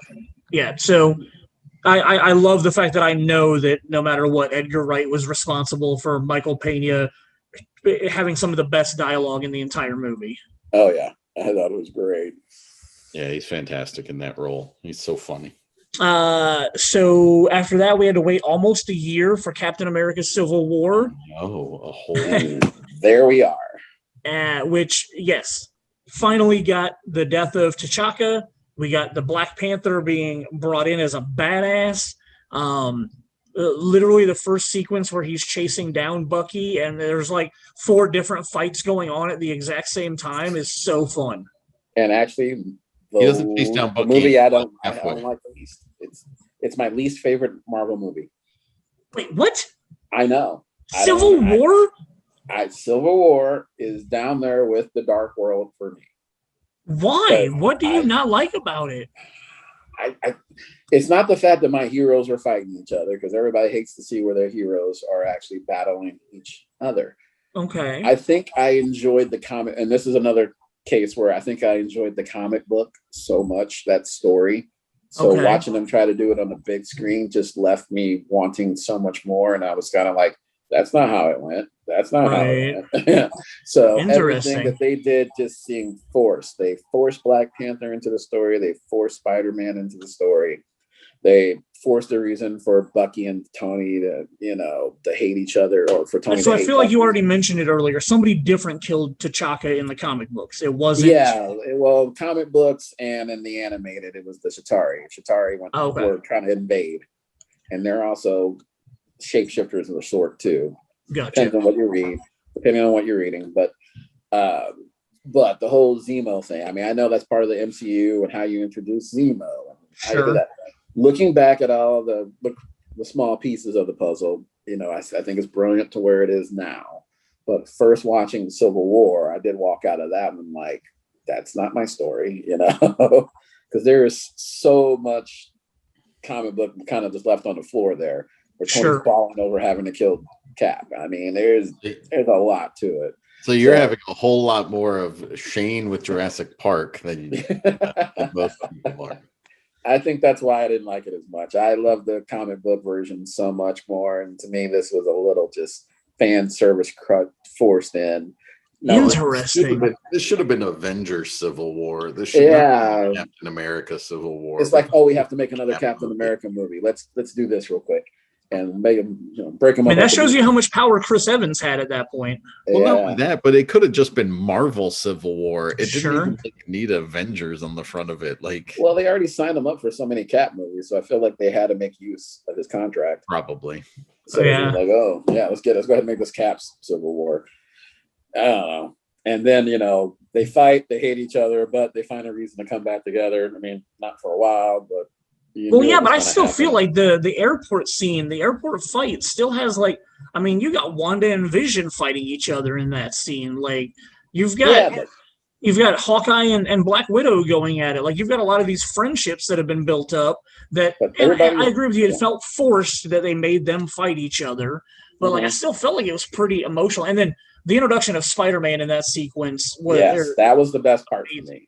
You didn't like that, Jason? Yeah. I still hold to the fact that you could have cut he could have just shown up at the airport. Okay. You literally could have just had him flip. He could have said Underoos. He flips over. He steals Cap's shield. Like that's how they should have introduced Spider-Man. The entire sequence that happens in the apartment where he's like, "You're that Spider Kid, aren't you?" And all of that. You could have taken that completely out of that movie, and you should have slapped it on the front of Homecoming. That would have made I did love how they opened Homecoming though, because they went back to that fight. Yeah, and I mean, I like the home video footage of it. That it kind of works, but I still think that just for the pacing of Civil War, because there were definitely some times where it slows down really bad for me. Sure.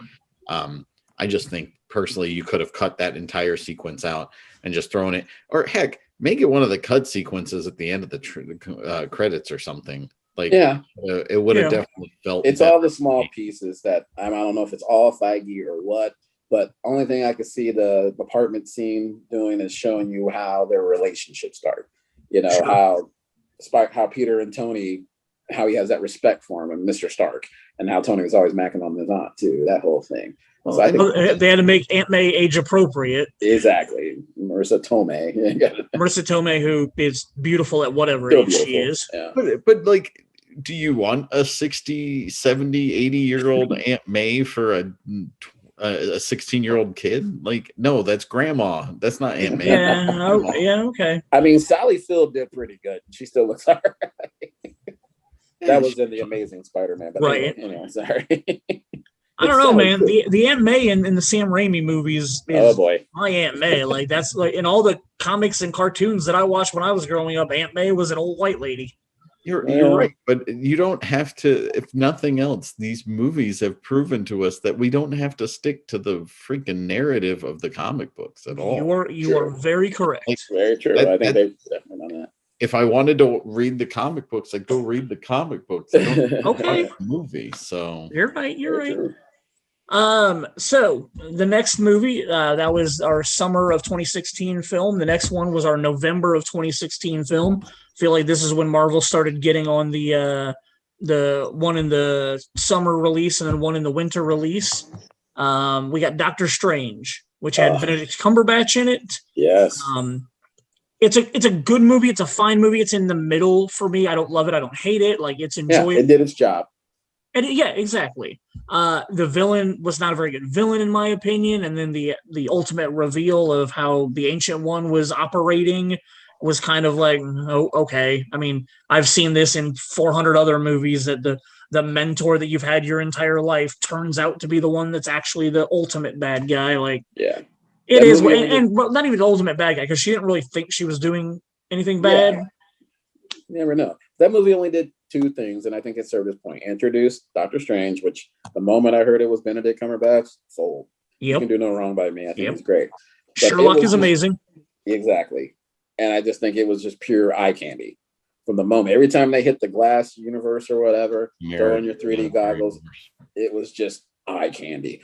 I went back and watched it again. It is just beautiful just to watch. The opening fight scenes, all the fight scenes, everything's upside down.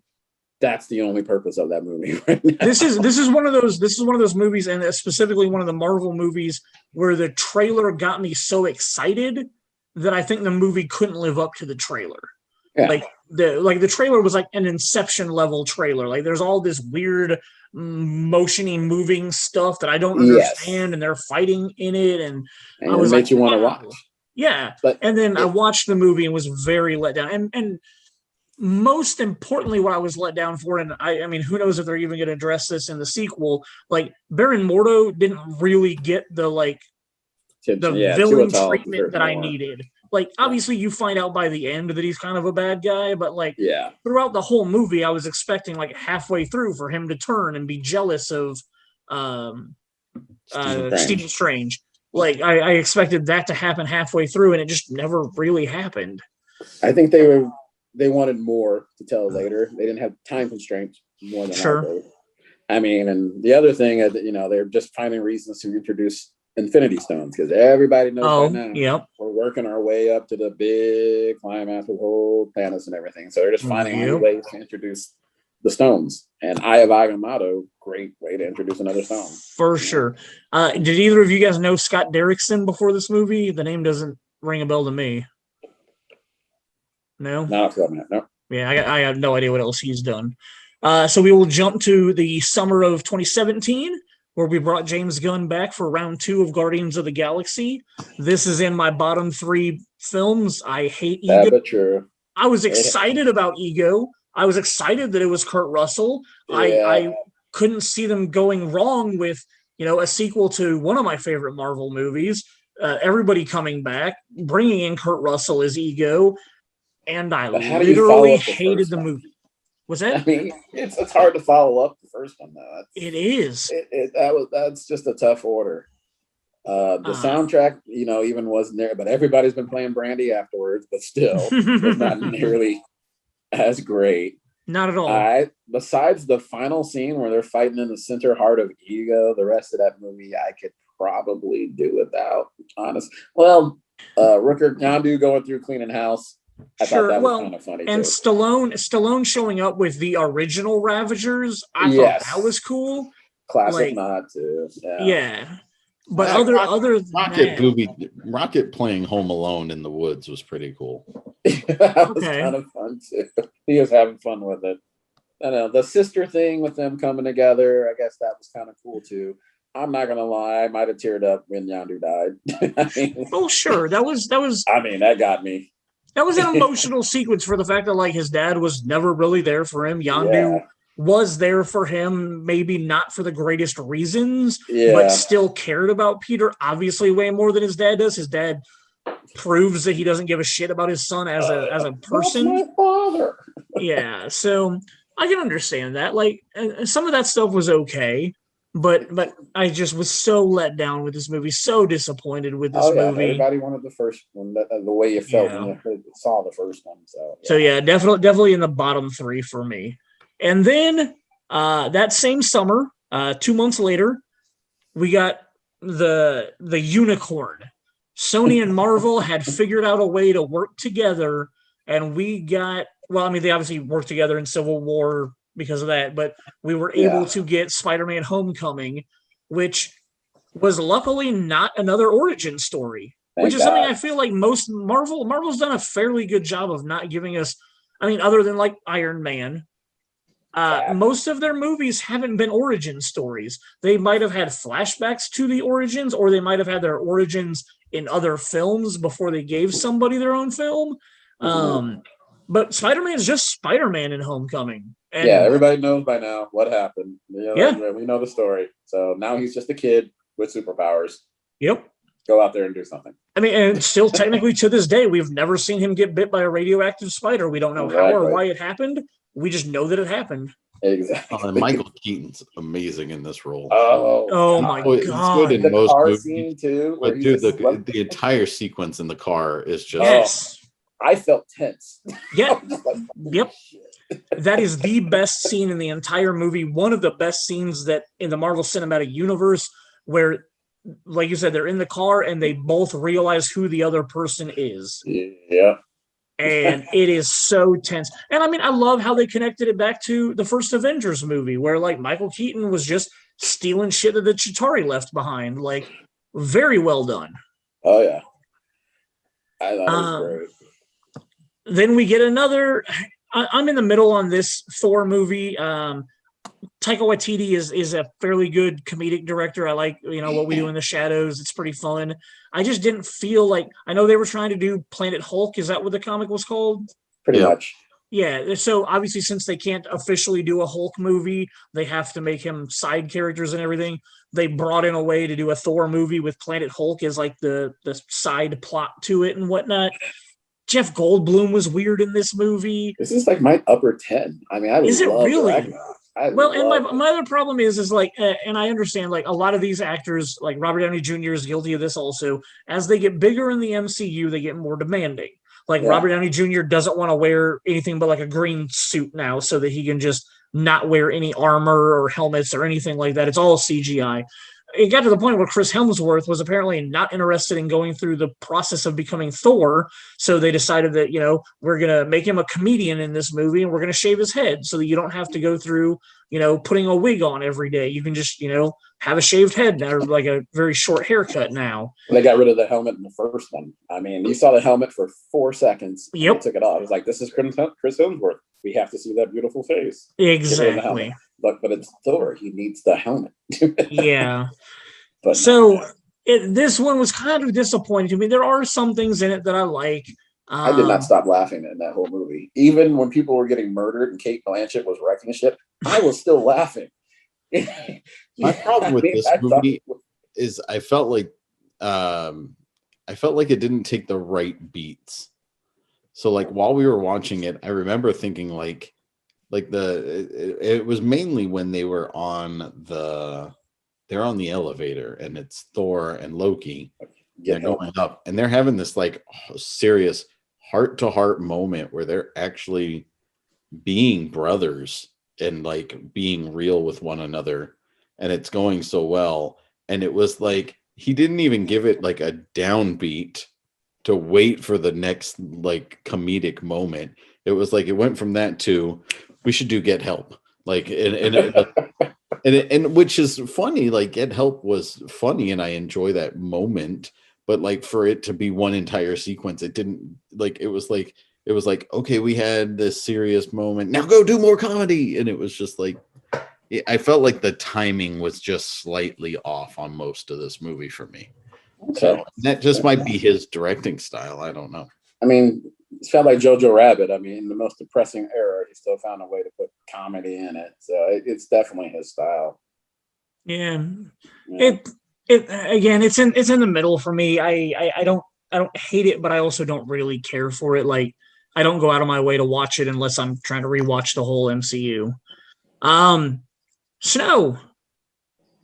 Ryan Coogler did Fruitvale Station, right? He did. He did. A little bitty movie called Creed, but yeah. Oh, yeah, and then Creed. And then he took over the movie that literally changed a lot of cinema. Yeah.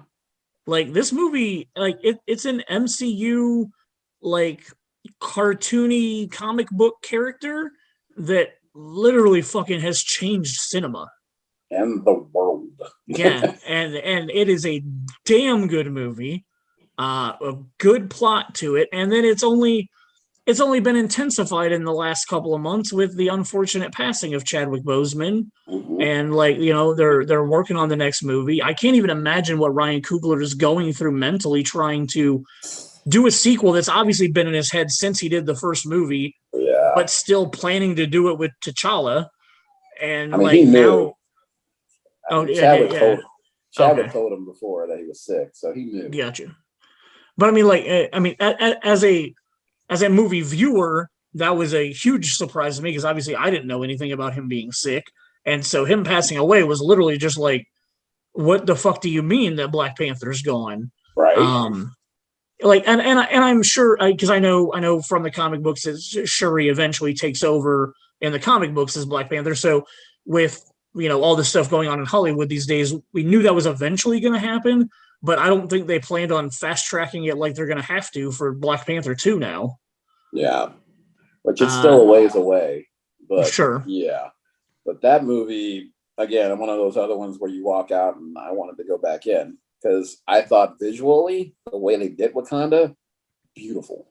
Sure, beautiful. The waterfall scene, yep, gorgeous. The ethereal plane where he was talking to his dad. Beautiful. Oh, yes. Amazing. I thought that visually this movie was gorgeous just to watch. And then even in the beginning where he just starts off with a story, a bedtime story, and how that spawned off to a whole political agenda afterwards. I was just like, oh my God, this movie is perfect. And the fact that Killmonger, you were not mad at. You got it. You did not agree with his methods, but you understood. Yeah, it's one of those things I was about to say, like Michael B. Jordan's character, like everything that he did in that movie, I understood his reasoning and why he was doing it. Like he wasn't a villain. Like I guess I'd compare him to Obadiah Stane. Like I didn't really hate Obadiah Stane so much, but like as his true motives, come through in the third act or whatever, I was like, oh, you are kind of a piece of shit. I kind of felt that way with Michael B. Jordan's character, but never got to that point of, oh, you're a piece of shit. It was like, oh, I see you're not all up here, but you still have a good like point agenda. Yeah, like I can't disagree with what you're trying to do. What's interesting is this. I honestly think Michael B. Jordan's Killmonger was better than Chadwick Boseman's Black Panther. Really? Oh, he stole the show. As far as the acting goes, and how you felt about that character when he would, like you said, you're not sitting there going, I totally would do that, but you're like, I totally see why he's doing that. And whereas with Chadwick's Black Panther, it was almost like which is weird because I think Chadwick's a really good actor. He was really good as Marshall. In seeing a bunch of his movies, I think he's awesome. But the weird thing is like I felt like his acting was lacking in this movie. So I can see that. I feel like Killmonger stole the show so much that he didn't have to do much other than be kingly like. Well, and he wasn't. I felt almost like he wasn't kingly like, which is fine because he kind of gets the mantle unexpectedly because of his dad dying. Yeah. But yeah, it just felt like he was kind of like, I'll listen to him. Let's let that person talk. Let's let that. And it's like, I always think of. And it's just, my upbringing, watching Coming to America and having him play Mufasa. Like, I always think of somebody like James Earl Jones from Coming to America, where it's like, shut up. Like, he wasn't there yet for only being king. You know what I mean, though? Like, he's literally in my brain as like the African king. Oh, yeah. As of like the person who will literally be like, go away. You're not important. Like, so he was working up to that level. and I was really sad to hear that he passed away. And it sucks because it feels like the Heath Ledger thing all over again, where it's like knowing that they had a clear vision for what they wanted to do with the Joker in that universe. And then they got thrown that curveball, and then the same thing happening with this. It's like they probably had a really good vision. And from what I understand, Chadwick, I read at some point, was really kind of upset because of the fact that this whole Me Too movement came in not too long after Black Panther came out. Sure. And they were already talking about Shuri supplanting him And I read a thing, and Chadwick was like, no, not yet. Kind of like it's fine to go down the line at some point and do that, but like he wanted his time to be supposed to get another movie out of it. Yeah. Whether it's 2 or 3 movies or whatever the case, so it really sucked when he died, because it was one of those things where it's like everybody kind of had this. I had this feeling like Ryan Coogler and him definitely had an idea of where they wanted to go. I wanted to see what he was going to do next. I think he would have got your Mufasa in the second movie.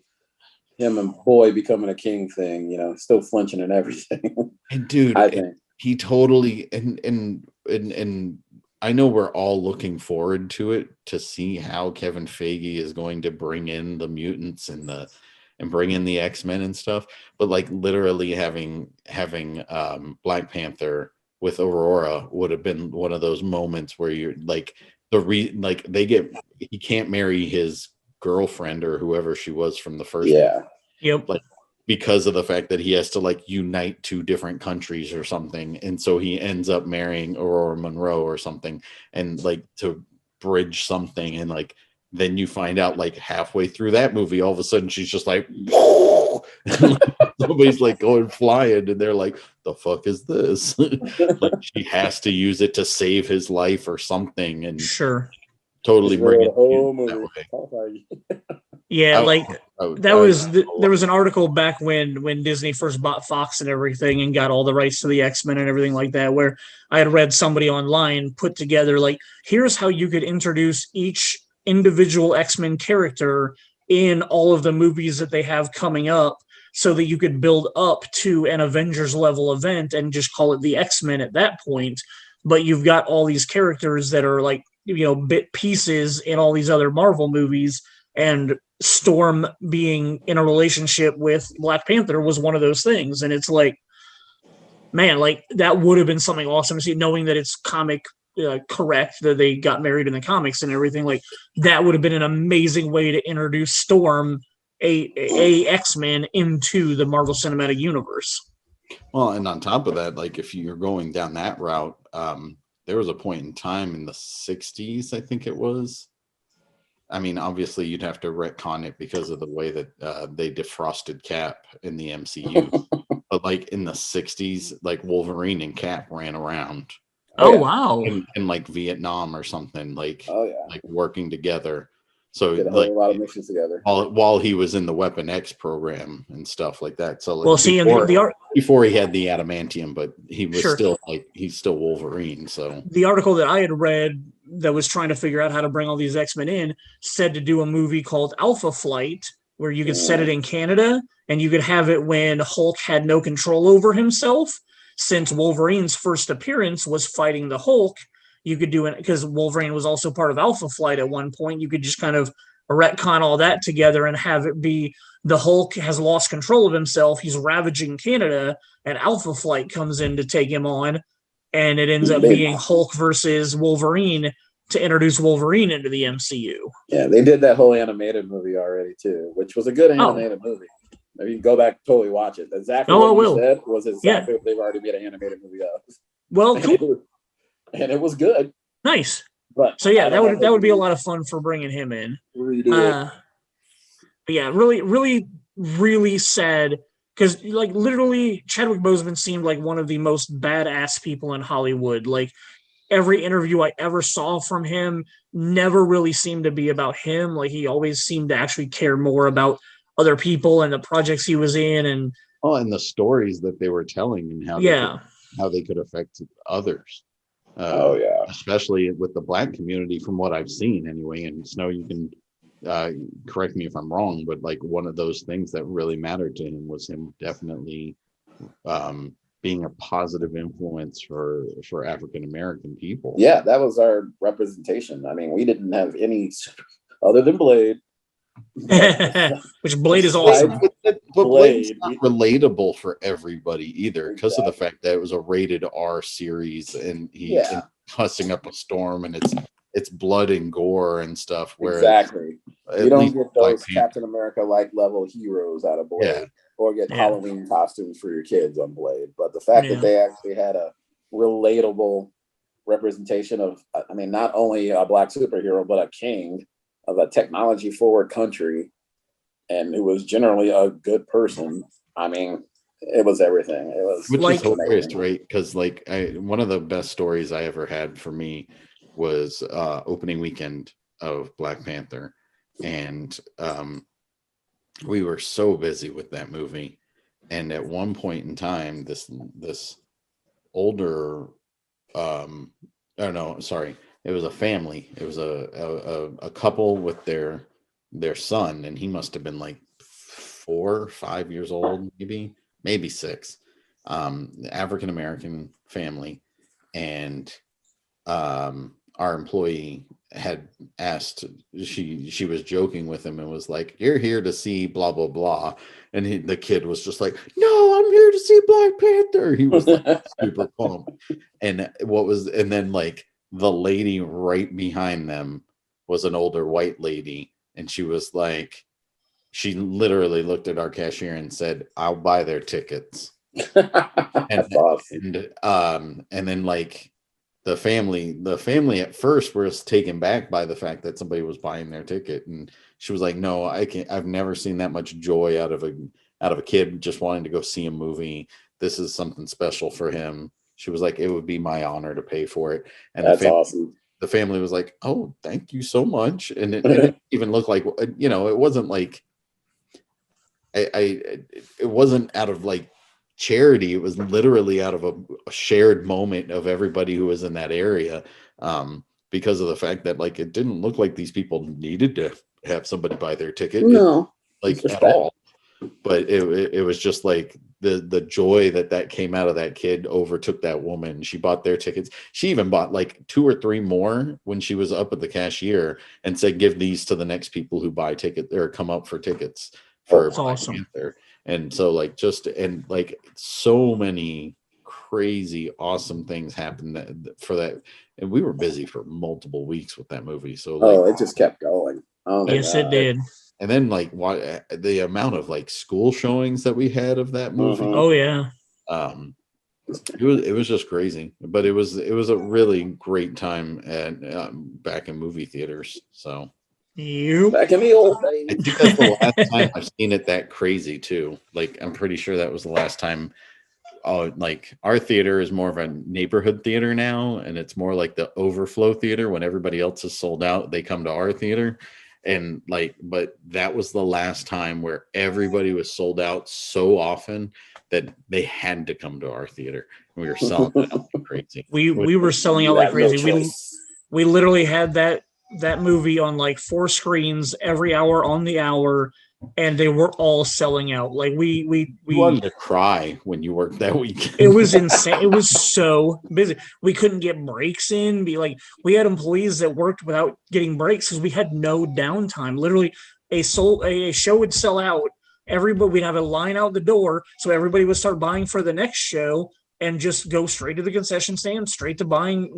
Like it was nonstop, and it was awesome.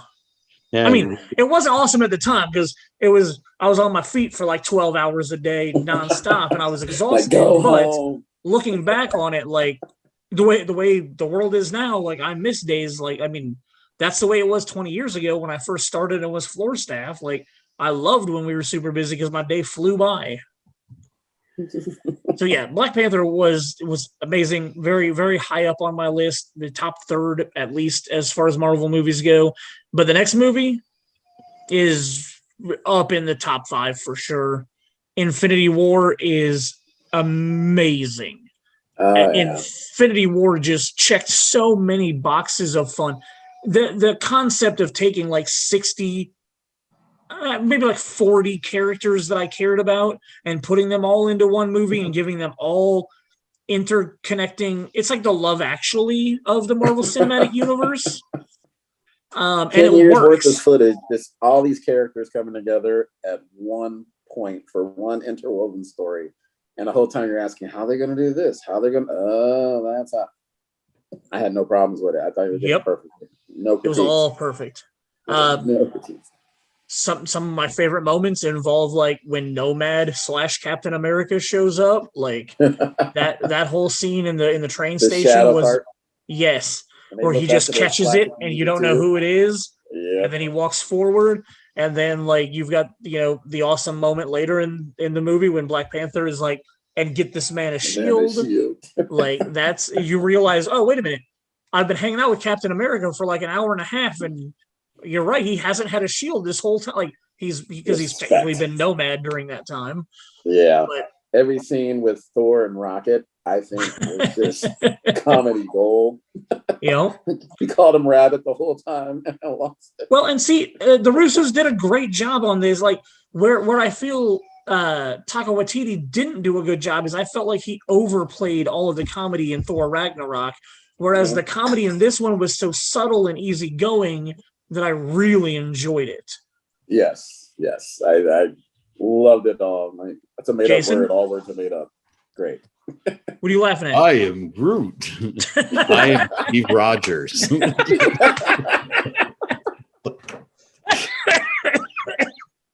It's just like, that's one of the best moments for me. Just like that moment of like, I am this man from the 40s is like, that's a talking true. Yeah. And then like the whole sequence in Wakanda at the end, like, it's one of those movies where like as a comic book fan, I knew they had to do it. I knew it was coming. I knew Thanos was going to win. I knew that's how the movie was going to end. But when the snap happens, I still wasn't ready for it. Like your emotionally, you felt it in your heart. These characters fading away. Oh my God, Rocket and Groot, and then Peter, which we read later, Tom Holland just improvised that entire scene with Robert Downey Jr. And I was like, you bastard. Dude, I cried. Yes, you had to. Well, not only that, I think I saw that movie like 3 times at least in the theater, and every single time I cried while I watched that moment. Which is like funny side note. I've got to tell you this. You guys were Facebook friends, so you probably have read it, or I've told you the story. But so my kids were going through the entire MCU, and I was like, you need to watch all of these movies. And like Infinity War came out, and I bought the DVD, like the Blu-ray, like right when it came out.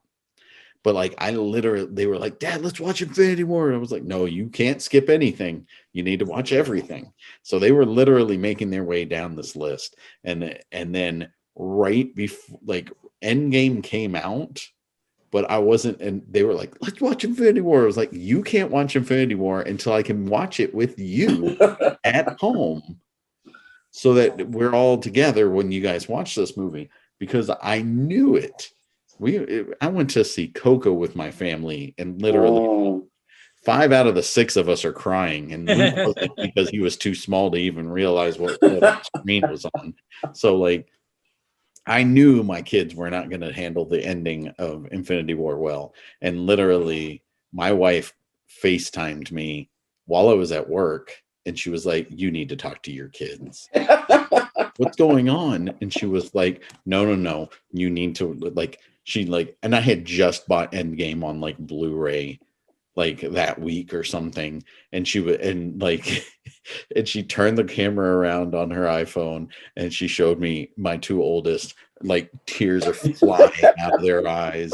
They're sitting there, and they're like, and I'm just like, I was like, I told you guys not to watch this until let's watch it with you. I was like, because my plan was like, we're going to watch Infinity War on a Friday, and then we will watch Endgame on a Saturday.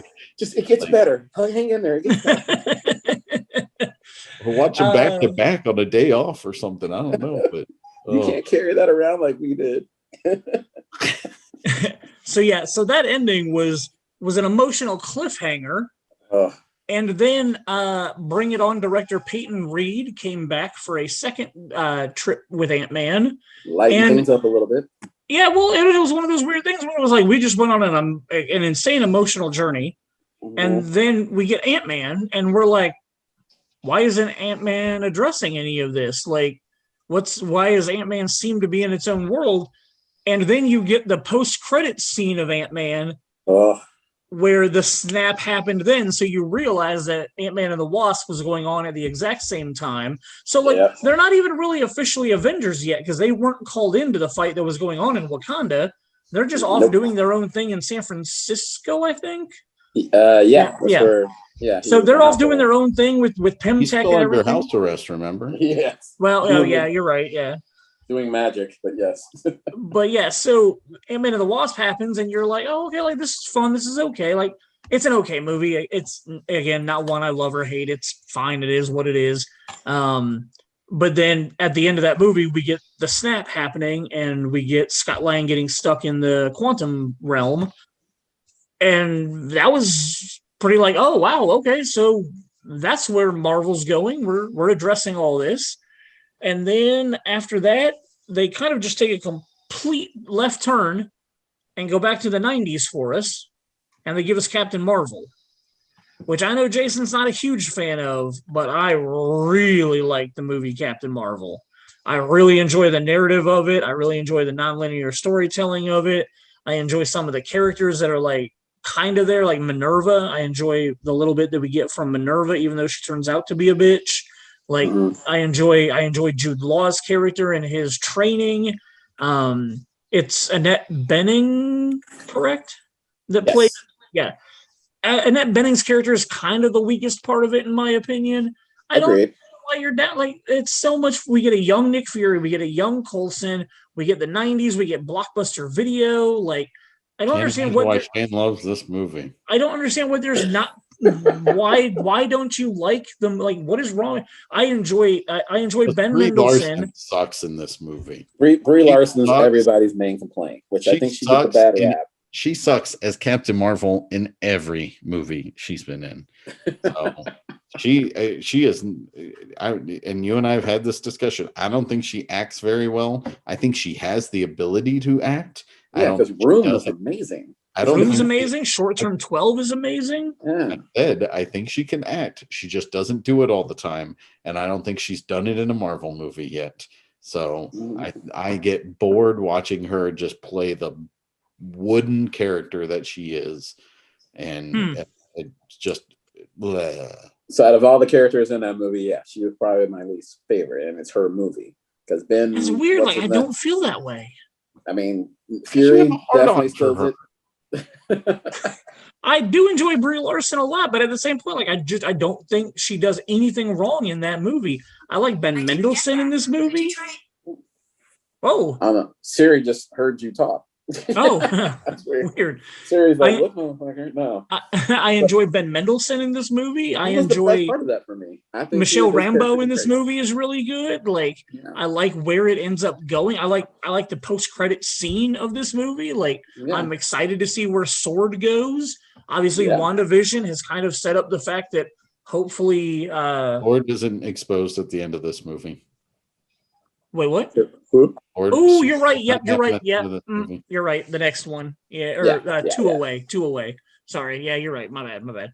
So yeah, well, since we don't really want to talk about this one, we will move on to Endgame, which I thought Endgame was a very fun and enjoyable. I mean, it's a time heist movie. If you put time travel in a movie, Shane loves it.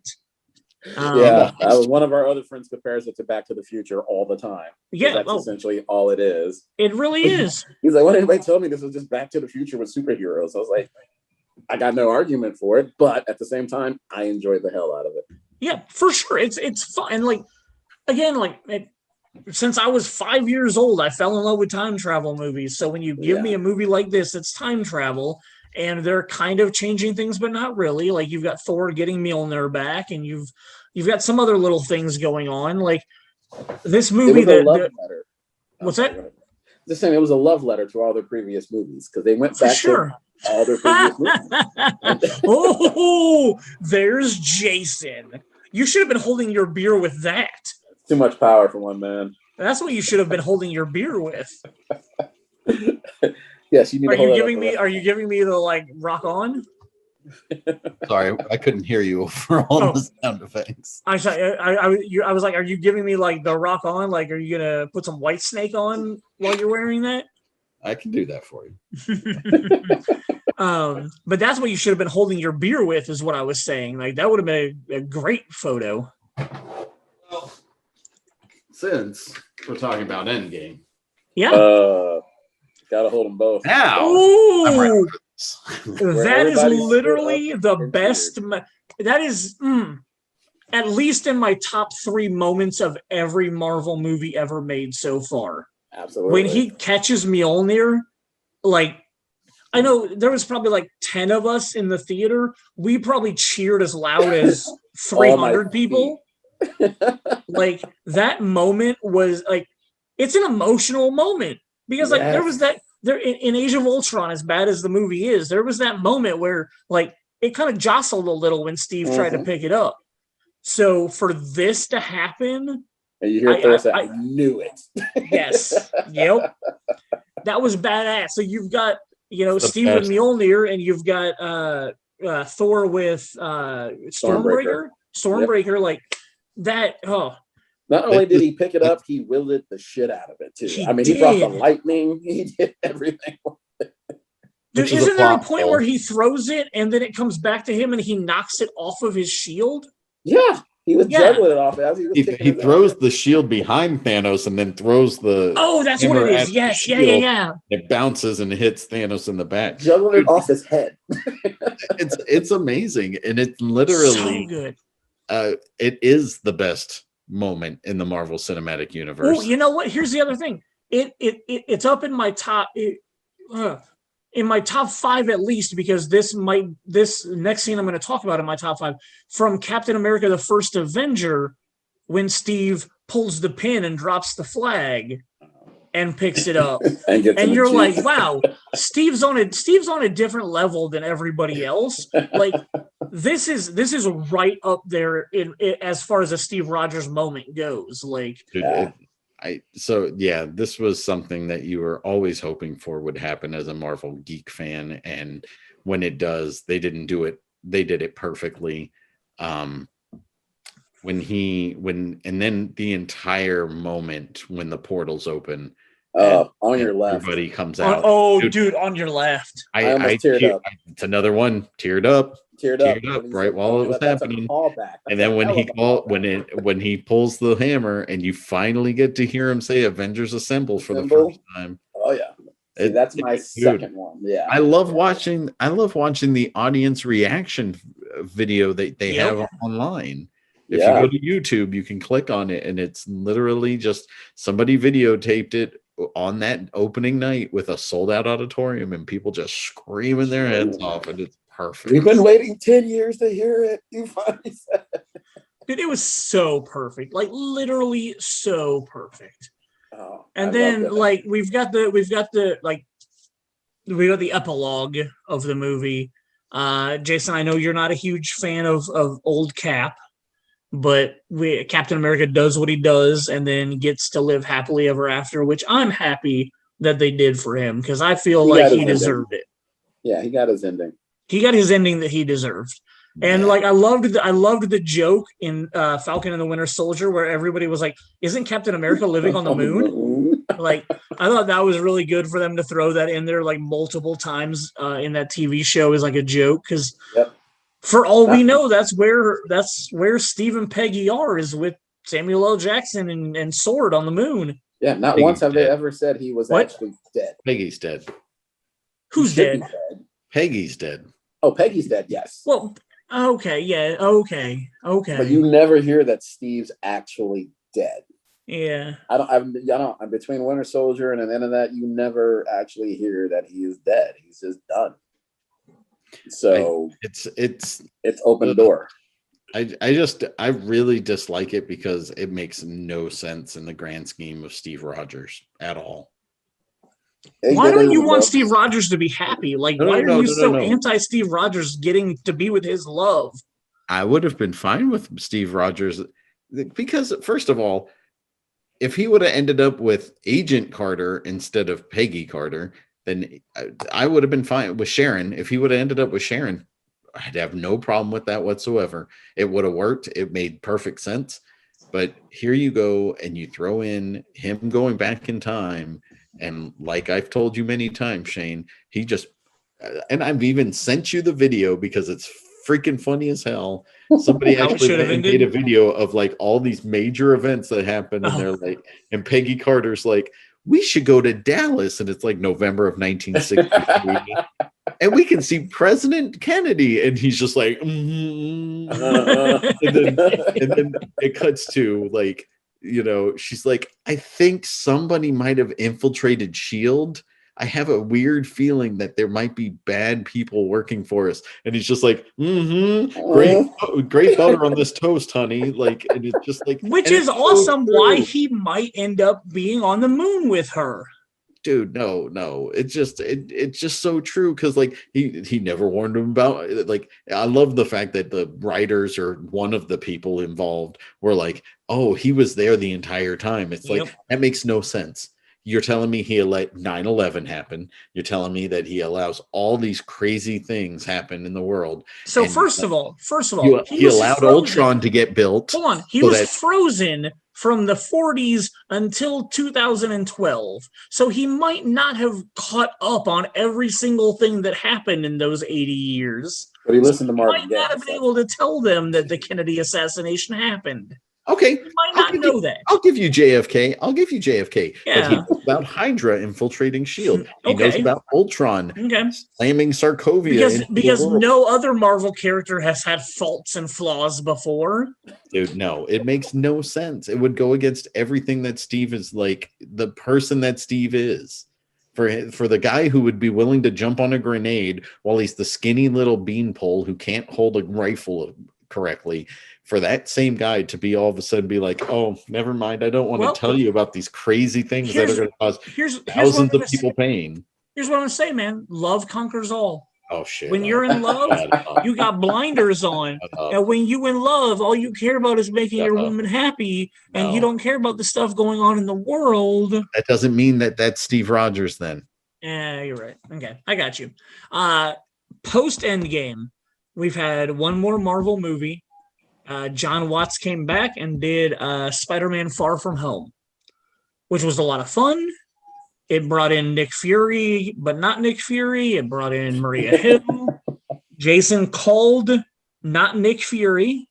We were watching. I did not see that coming. Wow. We were watching the movie together, and Jason kept saying to me, dude, this doesn't feel like Nick Fury. Like that. Why would Nick Fury do this? Like, I don't think this is Nick Fury. Like, this doesn't feel like Nick Fury. And Jason was 100% right. And I loved how it connected back to Captain Marvel. Yeah, good call. I didn't even pick up on any of that until the end of the movie. So I was like, holy shit. Jason called it about halfway through. Well, I thought, I agree. That was a lot of non-Nick Fury moves that happened. Again, I didn't even think about thinking that it wasn't the scroll thing never entered my mind. Samuel L. Jackson apparently ad-libbed, bitch, please, you've been to space, which that was, I'm not kidding you, that was the moment where I went, that's not Nick Fury. Like, that completely convinced me, whether he was supposed to be Nick Fury essentially or not, but I am so glad that I can use that as an excuse as to why he didn't seem like Nick Fury in that movie. Sure. I don't know if it was the direction of John Watts or whatever, but I'm glad that it worked out. I've only watched that movie one time. I've seen it in the theater. That was it. Wow. Yeah. About to ask twice. Once at the theater, once at home. But I have never watched it at home. Yeah. It's not, there's nothing wrong with it. I just think it's a middle of the pack movie. I liked the technology aspect of using Mysterio the way they did. Yeah. But I didn't connect with it. I liked Homecoming so much more than Far From Home. Sure. But what is it? Captain America's really the only one that all of his movies are in my top 10, probably. Top 10, okay. Maybe top 12 or 15 or something like that. But like Thor, like his first one's great, but his second and third one are blah for me. And Ant-Man and the Wasp was worse. I think is a subpar movie compared to the first Ant-Man. Iron Man. Iron Man. The first one's great. The second one's blah. The third one's and so like I'm just a big, But then again, I'm always a origin kind of guy. Like I always really enjoy the first movie of almost any series. But I have to say the Avengers movie definitely got better with time. For me, it definitely goes 3, probably 1, 3, 4, 2. I could buy that. I'd agree with that. I can agree with that. And I think mainly, again, me loving the firsts of almost anything, and Avengers being the first time we ever saw that many stars all come together to make an ensemble movie like that. It was just amazing. It's the one long cut that sold me on that at the very end. I mean, it was 45 minutes of just comic book candy, but the long 1.5-minute shot of them just kicking ass, one hero to hero, just bouncing around like that. I was like, this is my entire childhood happening right now. Nice. It was great. So the future Marvel movies, because of how long we've been talking already, I just want to kind of breeze through them. I don't really care about talking about them. I just want to know which ones you guys are most excited about. I'm going to read them all off, and then I want each of you to tell me which one movie in the future you're excited about.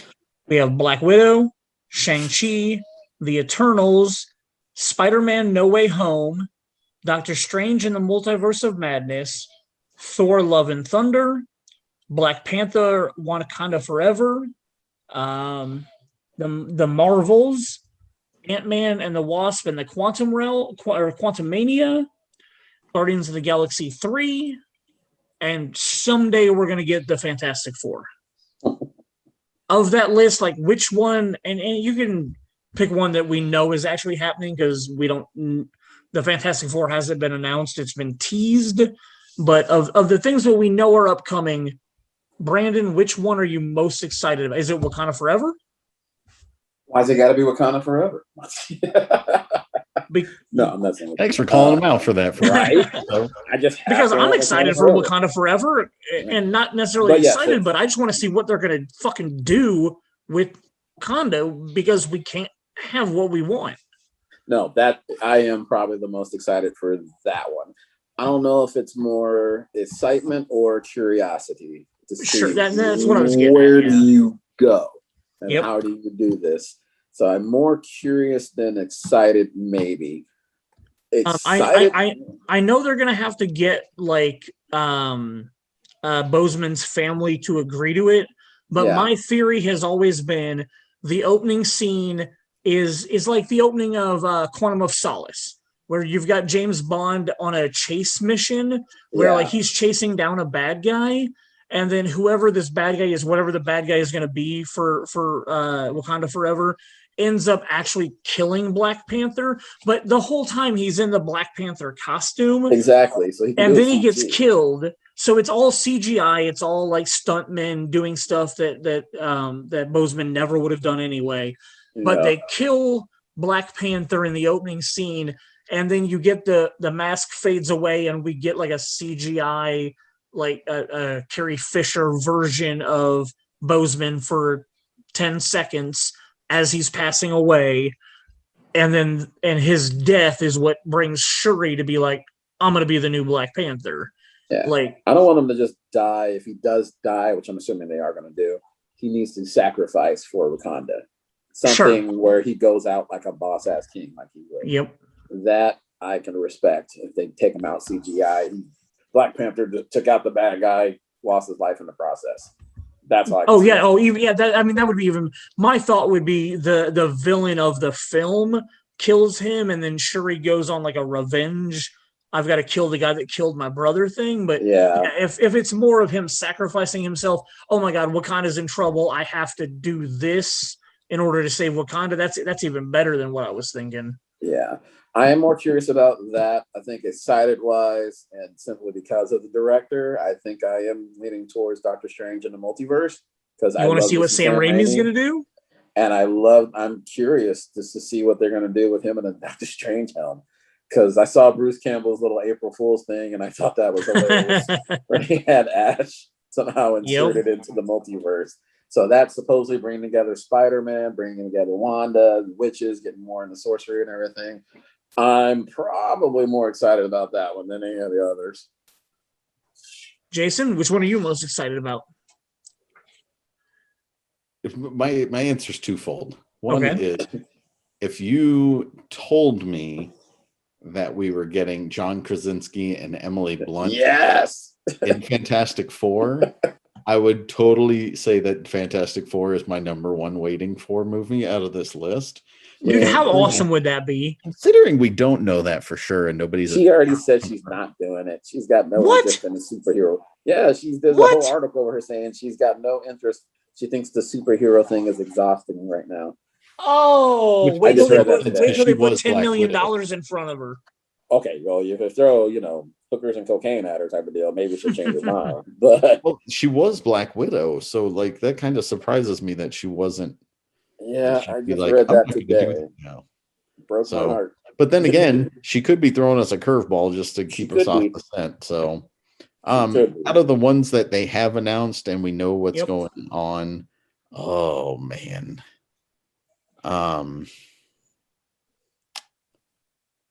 I might say it's a toss up for me between Doctor Strange and Ant-Man. And I say that mainly because of the fact that like Ant-Man bringing in Kang. That's kind of cool. Has Kang been cast yet? Yes. Yeah, the dude from Lovecraft. I forget his name. Oh, yeah. Okay, yeah. Dude, yeah, that guy's awesome. That'll be cool. Yeah. But I have to say that I really think Tom Holland's probably the best Spider-Man out of all the ones that we've had. So I think on this list, without the Fantastic Four knowing who's cast, I have to say Spider-Man just because like I thoroughly enjoyed how they ended that second movie. And the fact that we get Spider-Man, what is it, 3 months before we get Multiverse of Madness, and all of the rumors of the multiverse stuff going on in Spider-Man, like that's going to be really cool to see how it plays out. We've got 4 movies by the end of the year this year. Yeah, that's insane. And then next year we have 5. 1, 2, 3, 4. Another 4 next year. 4 next year, yeah. Wow. It's going to be a really fun 2 years of Marvel movies. So I hope I like Love and Thunder. I'm not sure if I will. We'll see. Yeah. It's doing a lot of different and weird things as far as Marvel movies go. So it'll be interesting to see how it all plays out.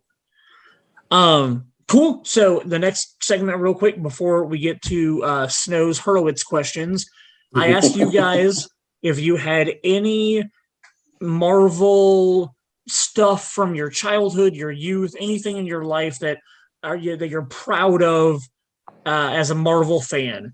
Jason's already shown off Mjolnir. He's shown off Cap's shield. He's shown off the Infinity Gauntlet.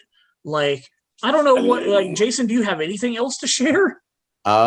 So we have an episode coming up that the rest of my holy grails, the 3 that you saw tonight are my MCU things. Yeah.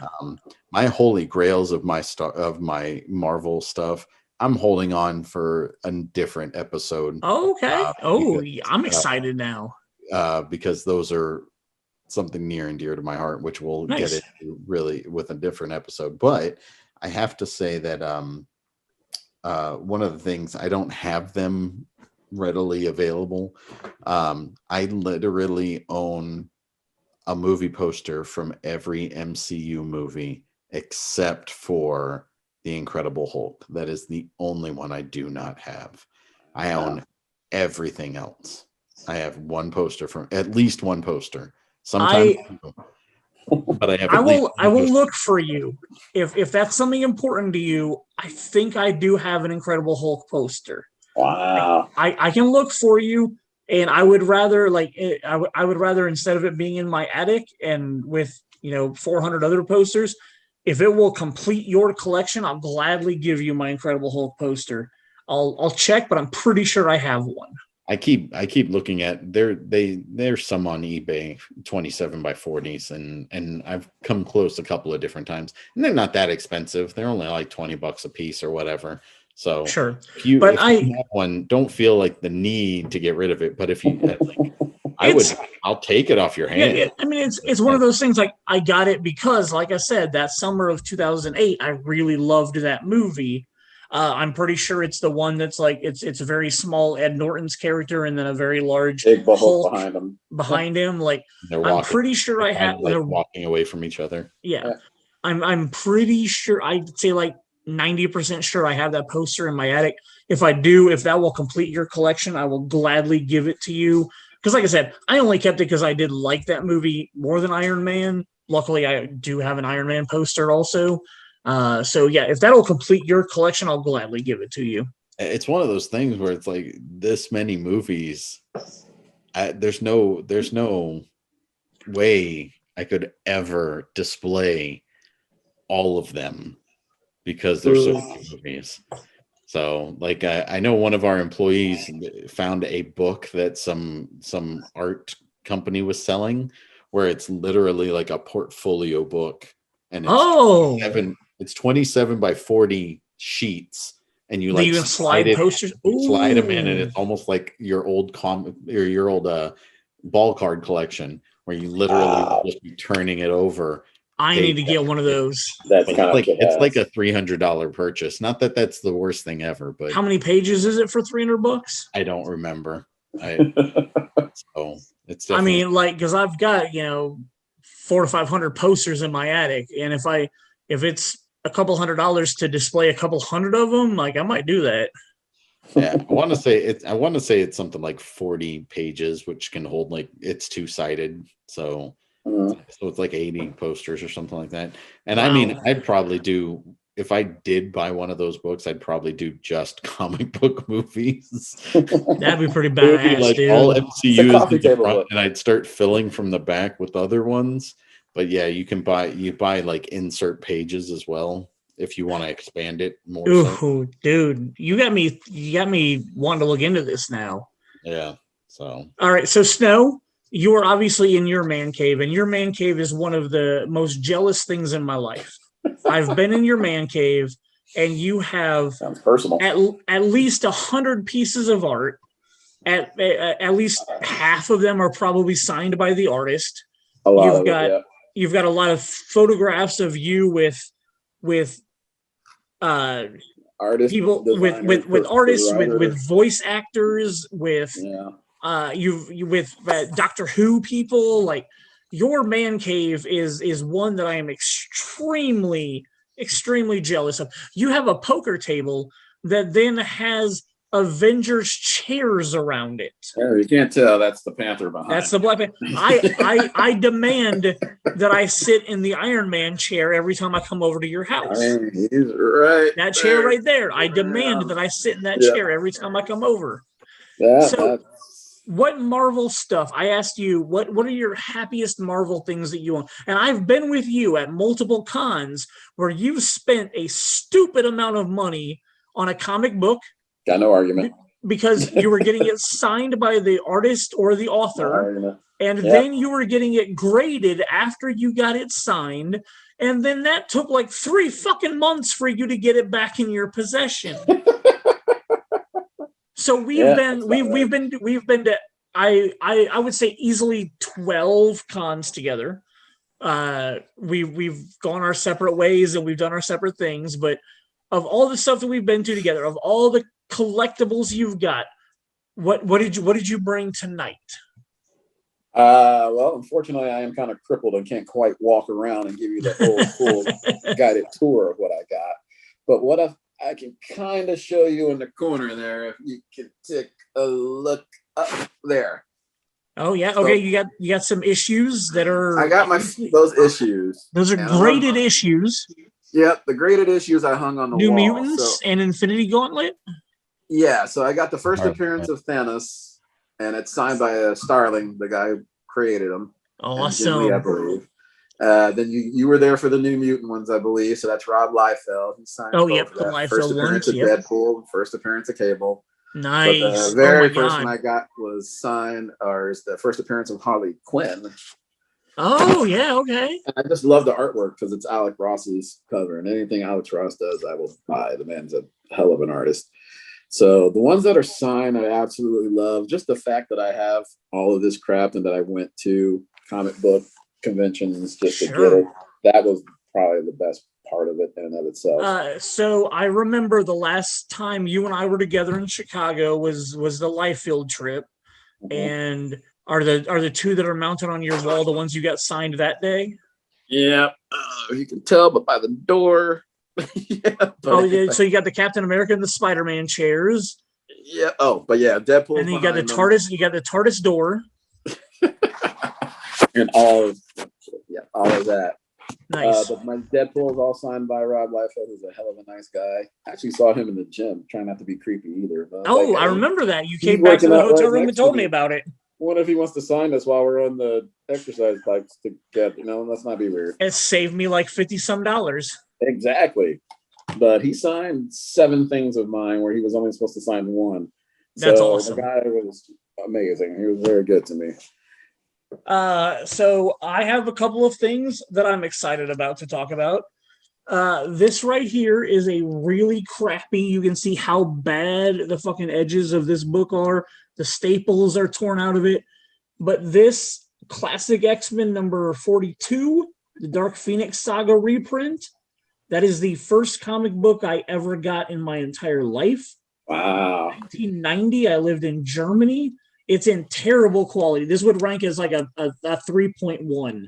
Like, it's in such bad care. But this is the first comic book I ever got in my life when I was 10 years old. And I still have it in my possession. As Jason has pointed out to me many times, this is a reprint of like a 20-year-old book at that point. Dark Phoenix was done in like the 70s. They reprinted it in the 90s, and this is the one that I got. And even being reprinted in the 90s, like, I mean, the edges of it are just absolute shit. Like, it's so bad. The staples are pulling out in the middle over here, but this is the first comic book I ever got in my entire life. I absolutely love it. It made me fall in love with the X-Men and the Dark Phoenix Saga. Nice. In 2000, this is a Chris Claremont signed X-Men number 1. Jason, what's the official title of it? Yeah, it's just X-Men number 1. Okay, X-Men number 1. It's the remark when Claremont took over, but yeah. Wait, yeah. So this is when Jason and I went to Wizard World in Chicago in 2000. I waited in line to get Chris Claremont to sign. I think that was 02 or 03. Was it? Okay. Okay. One of the times that Jason and I were in Chicago, I got this signed, and it was X-Men number 1. It's the 4-page fold-out cover. Got it. Yeah, the deluxe edition. There for me. Yeah. I actually have that same exact one signed by Claremont, and it would be up on the wall also, but it fell down and cracked the case, so I have to go get that sent back out. My last thing that I have, which is awesome. I am in love with the fact that I have the Marvel Cinematic Phase 1 Nick Fury briefcase, which can be opened. You opened it? I kept mine in the packaging. I didn't. I opened it. It has the Tesseract inside of it that you can take out that glows. Yeah. It's got all of the movies from Phase 1, all 6 of them. It's got a bunch of different paperwork and dossier stuff, but this is normally it sits right there behind me, but I took it. That's my Marvel area of my display. But this is one of my pride and joys. It was $250. Oh yeah. If I had kept it in its case and had never opened it, it's worth thousands of dollars now. But unfortunately, the same way I am with my toys, I love my shit and I love opening it and playing with it. So I'll never sell it. It makes me happy to have Nick Fury's briefcase with the Tesseract inside of it.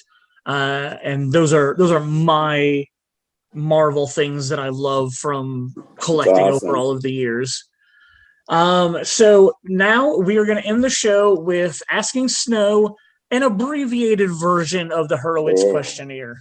Last week we asked Jason Richardson the Horowitz Questionnaire, and I kind of, going back and when I was doing the editing, I kind of realized that like there's some questions in there that are way too broad and way too open to interpretation. Out of the 17 of them, I cut out 5. I cut out all 3 of the finish the sentence questions because they're very open, like, and all 6 or 7 of us that we've talked to have answered the finish the sentence questions differently. So I kind of wanted to cut them out. I felt like they really they don't work in this situation. And then I cut out 2 of the other questions that I didn't really like. So Snow, we are going to ask you the brand new 12 Horowitz questions. These aren't for discussion. We're not going to really talk about it. I mean, if Jason or I have oh my God, that's a crazy answer, we might talk about that. But these are just, we want to hear your answers to these 12 questions about film. And the first question is, what was the first movie you ever saw? I had to think about that. I think the first one I actually saw was the original Willy Wonka and the Chocolate Factory, Gene Wilder. Okay, that's awesome. On Laserdisc? Yeah. Wow, okay. Yeah, I'm old. What is your favorite film of all time? It's an impossible question. I hate that question. Anyway. So if I'm going to base this, I'm going to base this on how it made me feel. Sure. All right. So, because it's a hard thing. First movie of all time, my favorite movie of all time, how it made me feel. I'm going to say The Matrix. The first Matrix, because of just how it made me feel. And right up there is the Avengers because of how it made me feel. But yeah. Well, The Matrix came out in 1999, so that is a very acceptable answer. We love those answers here. Yep. Question number 3. What is your favorite line / quote from a film? I think one of my favorite comes from one that we just talked about tonight. I think it went like, if you get hurt them back. If you die, walk it off. That'll be Age of Ultron Cap. That line always sticks in my head, and I love it. That's very impressive. That's awesome. Question number 4. What film made you realize that film is an art? Weirdly enough, Who Framed Roger Rabbit? Oh, okay. It's nothing but comic book art. Yeah, that's pretty awesome. Cartoons, yeah. This film, this next question, question 5, is kind of a debatable question. So Jason and I might debate your answer. Fair enough. Master debater. What is your guilty pleasure movie? Hudson Hawk. Hudson Hawk is my guilty pleasure movie. We'll watch it anytime you start it, beginning to ending. Love that movie. That is a critically panned movie, and it is a movie that I enjoy. So I will allow that as a guilty pleasure. That was close. Yeah, no, I'll allow it. Jason, do you have any arguments? No, that's a perfect redeeming quote or choice. So cool. Jason, question 6. Who is your favorite movie character of all time? Think about that too. I was leaning toward Bill the Butcher, Gangs of New York. A white dude? Example. You're really gonna pick a white dude? Okay. I will pick Bill the Butcher because he was amazing. Another piece of shit, racist, bad guy. But for some reason, he had some kind of charisma in that movie where I was like, dude's a badass. I kind of respect it. Right on. Jason? What is your favorite movie snack food? It's easy. Popcorn and M&Ms. Popcorn and peanut M&Ms. Mix them together. Salty and sweet. It's perfect. I like it. Question 8, Jason. Who is your favorite director of all time? Impossible question. See, I'm tied between Quentin and Kevin Smith. Those are my ones I want to sit down and have a beer with, directors. And I would love to pick both of their minds for a night. I like it. Jason, question 9. Who is the most impressive filmmaker working today? I had to lean towards Coogler on that. I mean, I like everything Coogler has done in the last 10 years. He's gone from small with Fruit Volley to as big as Black Panther and Creed. So, yeah, I love everything he's done. That is a great answer. Jason, question 10. Who is your favorite actor or actress of all time? Impossible question. Also torn between Denzel and Samuel L. Jackson. Somebody who constantly brings it in every single movie. Those two got to be tied between them. If you had to pick one of them, which one would it be? Probably Samuel L. No matter what shitty movies in, he still brings his ass. I don't know. I love it. You respect it. Motherfucking steak. Exactly. A steak movie on a plane, and he made me love it. Jason, question 11. Who is your favorite actor or actress working today? Actor or actress working today. So I can go male or female, you're saying? Yep. Probably working today, I'm going to lean towards Michael B. Jordan. I mean, yeah, he's everywhere and he's crushing it in every single role. Did you watch Without Remorse yet? I did. And I thought it was great. It wasn't it was all right. What I expected, but it was great. Yeah, I totally should have mentioned that in our what have you watched this week? Did you watch it? Yeah. It was fine. It was fun. Yeah. So when I told you that there was 2 good action sequences, did you agree with that and pick up on those 2? Jason or me? Either one of you. Last week when I talked about watching Without Remorse, I said it was fine. It had 2 good action sequences in it. The opening sequence. Yeah, that's a hell of a kick-ass action sequence. They were stuck in the building. I thought. Yeah, and the building. Yeah, that was the other one. Yeah. When he's fighting at home, is that your? No, the in the water at the very beginning. Oh. Gotcha. Yeah, I loved that scene, and then I loved the scene in the building when they were trying to find an escape. All right. The rest of the movie was pretty blah. The last question, Snow. If Hollywood was going to make a Brandon Simpson Snow movie, who do you want to be cast as Brandon Simpson / superhero Snow? Again, I'm sticking. Damn, now I'm torn between Anthony Mackie and Michael B. Jordan. If I had to pick one, I might go Anthony Mackie simply because he's got better range and the dude's hilarious. Everything I've seen him on outside of movies is also on point, and he's in everything right now. So that's awesome. If I was casting the Snow movie, I'd cast Anthony Anderson. He's got better hair than me. Who's the guy from Get Out who is like the best friend who is the security guard? Oh yeah, the TS motherfucking A. I can see that too. Oh my god, why can't I think of that dude's name? Yeah, that would be a good one too. Looks wise, fine. I'll go Anthony Anderson because we could be related somewhere down the line. He just has a better beard than me. I'm so jealous. Dude's beard just glows.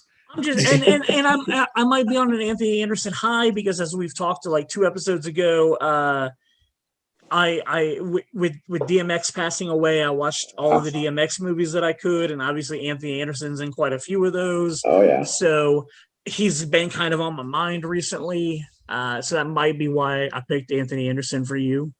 Fair enough. No, I've got it compared to looks wise many a time. So awesome. Thank you guys for all your time tonight. It was so awesome going through the Marvel Cinematic Universe, going through all of our nerd comic book shit that we own together.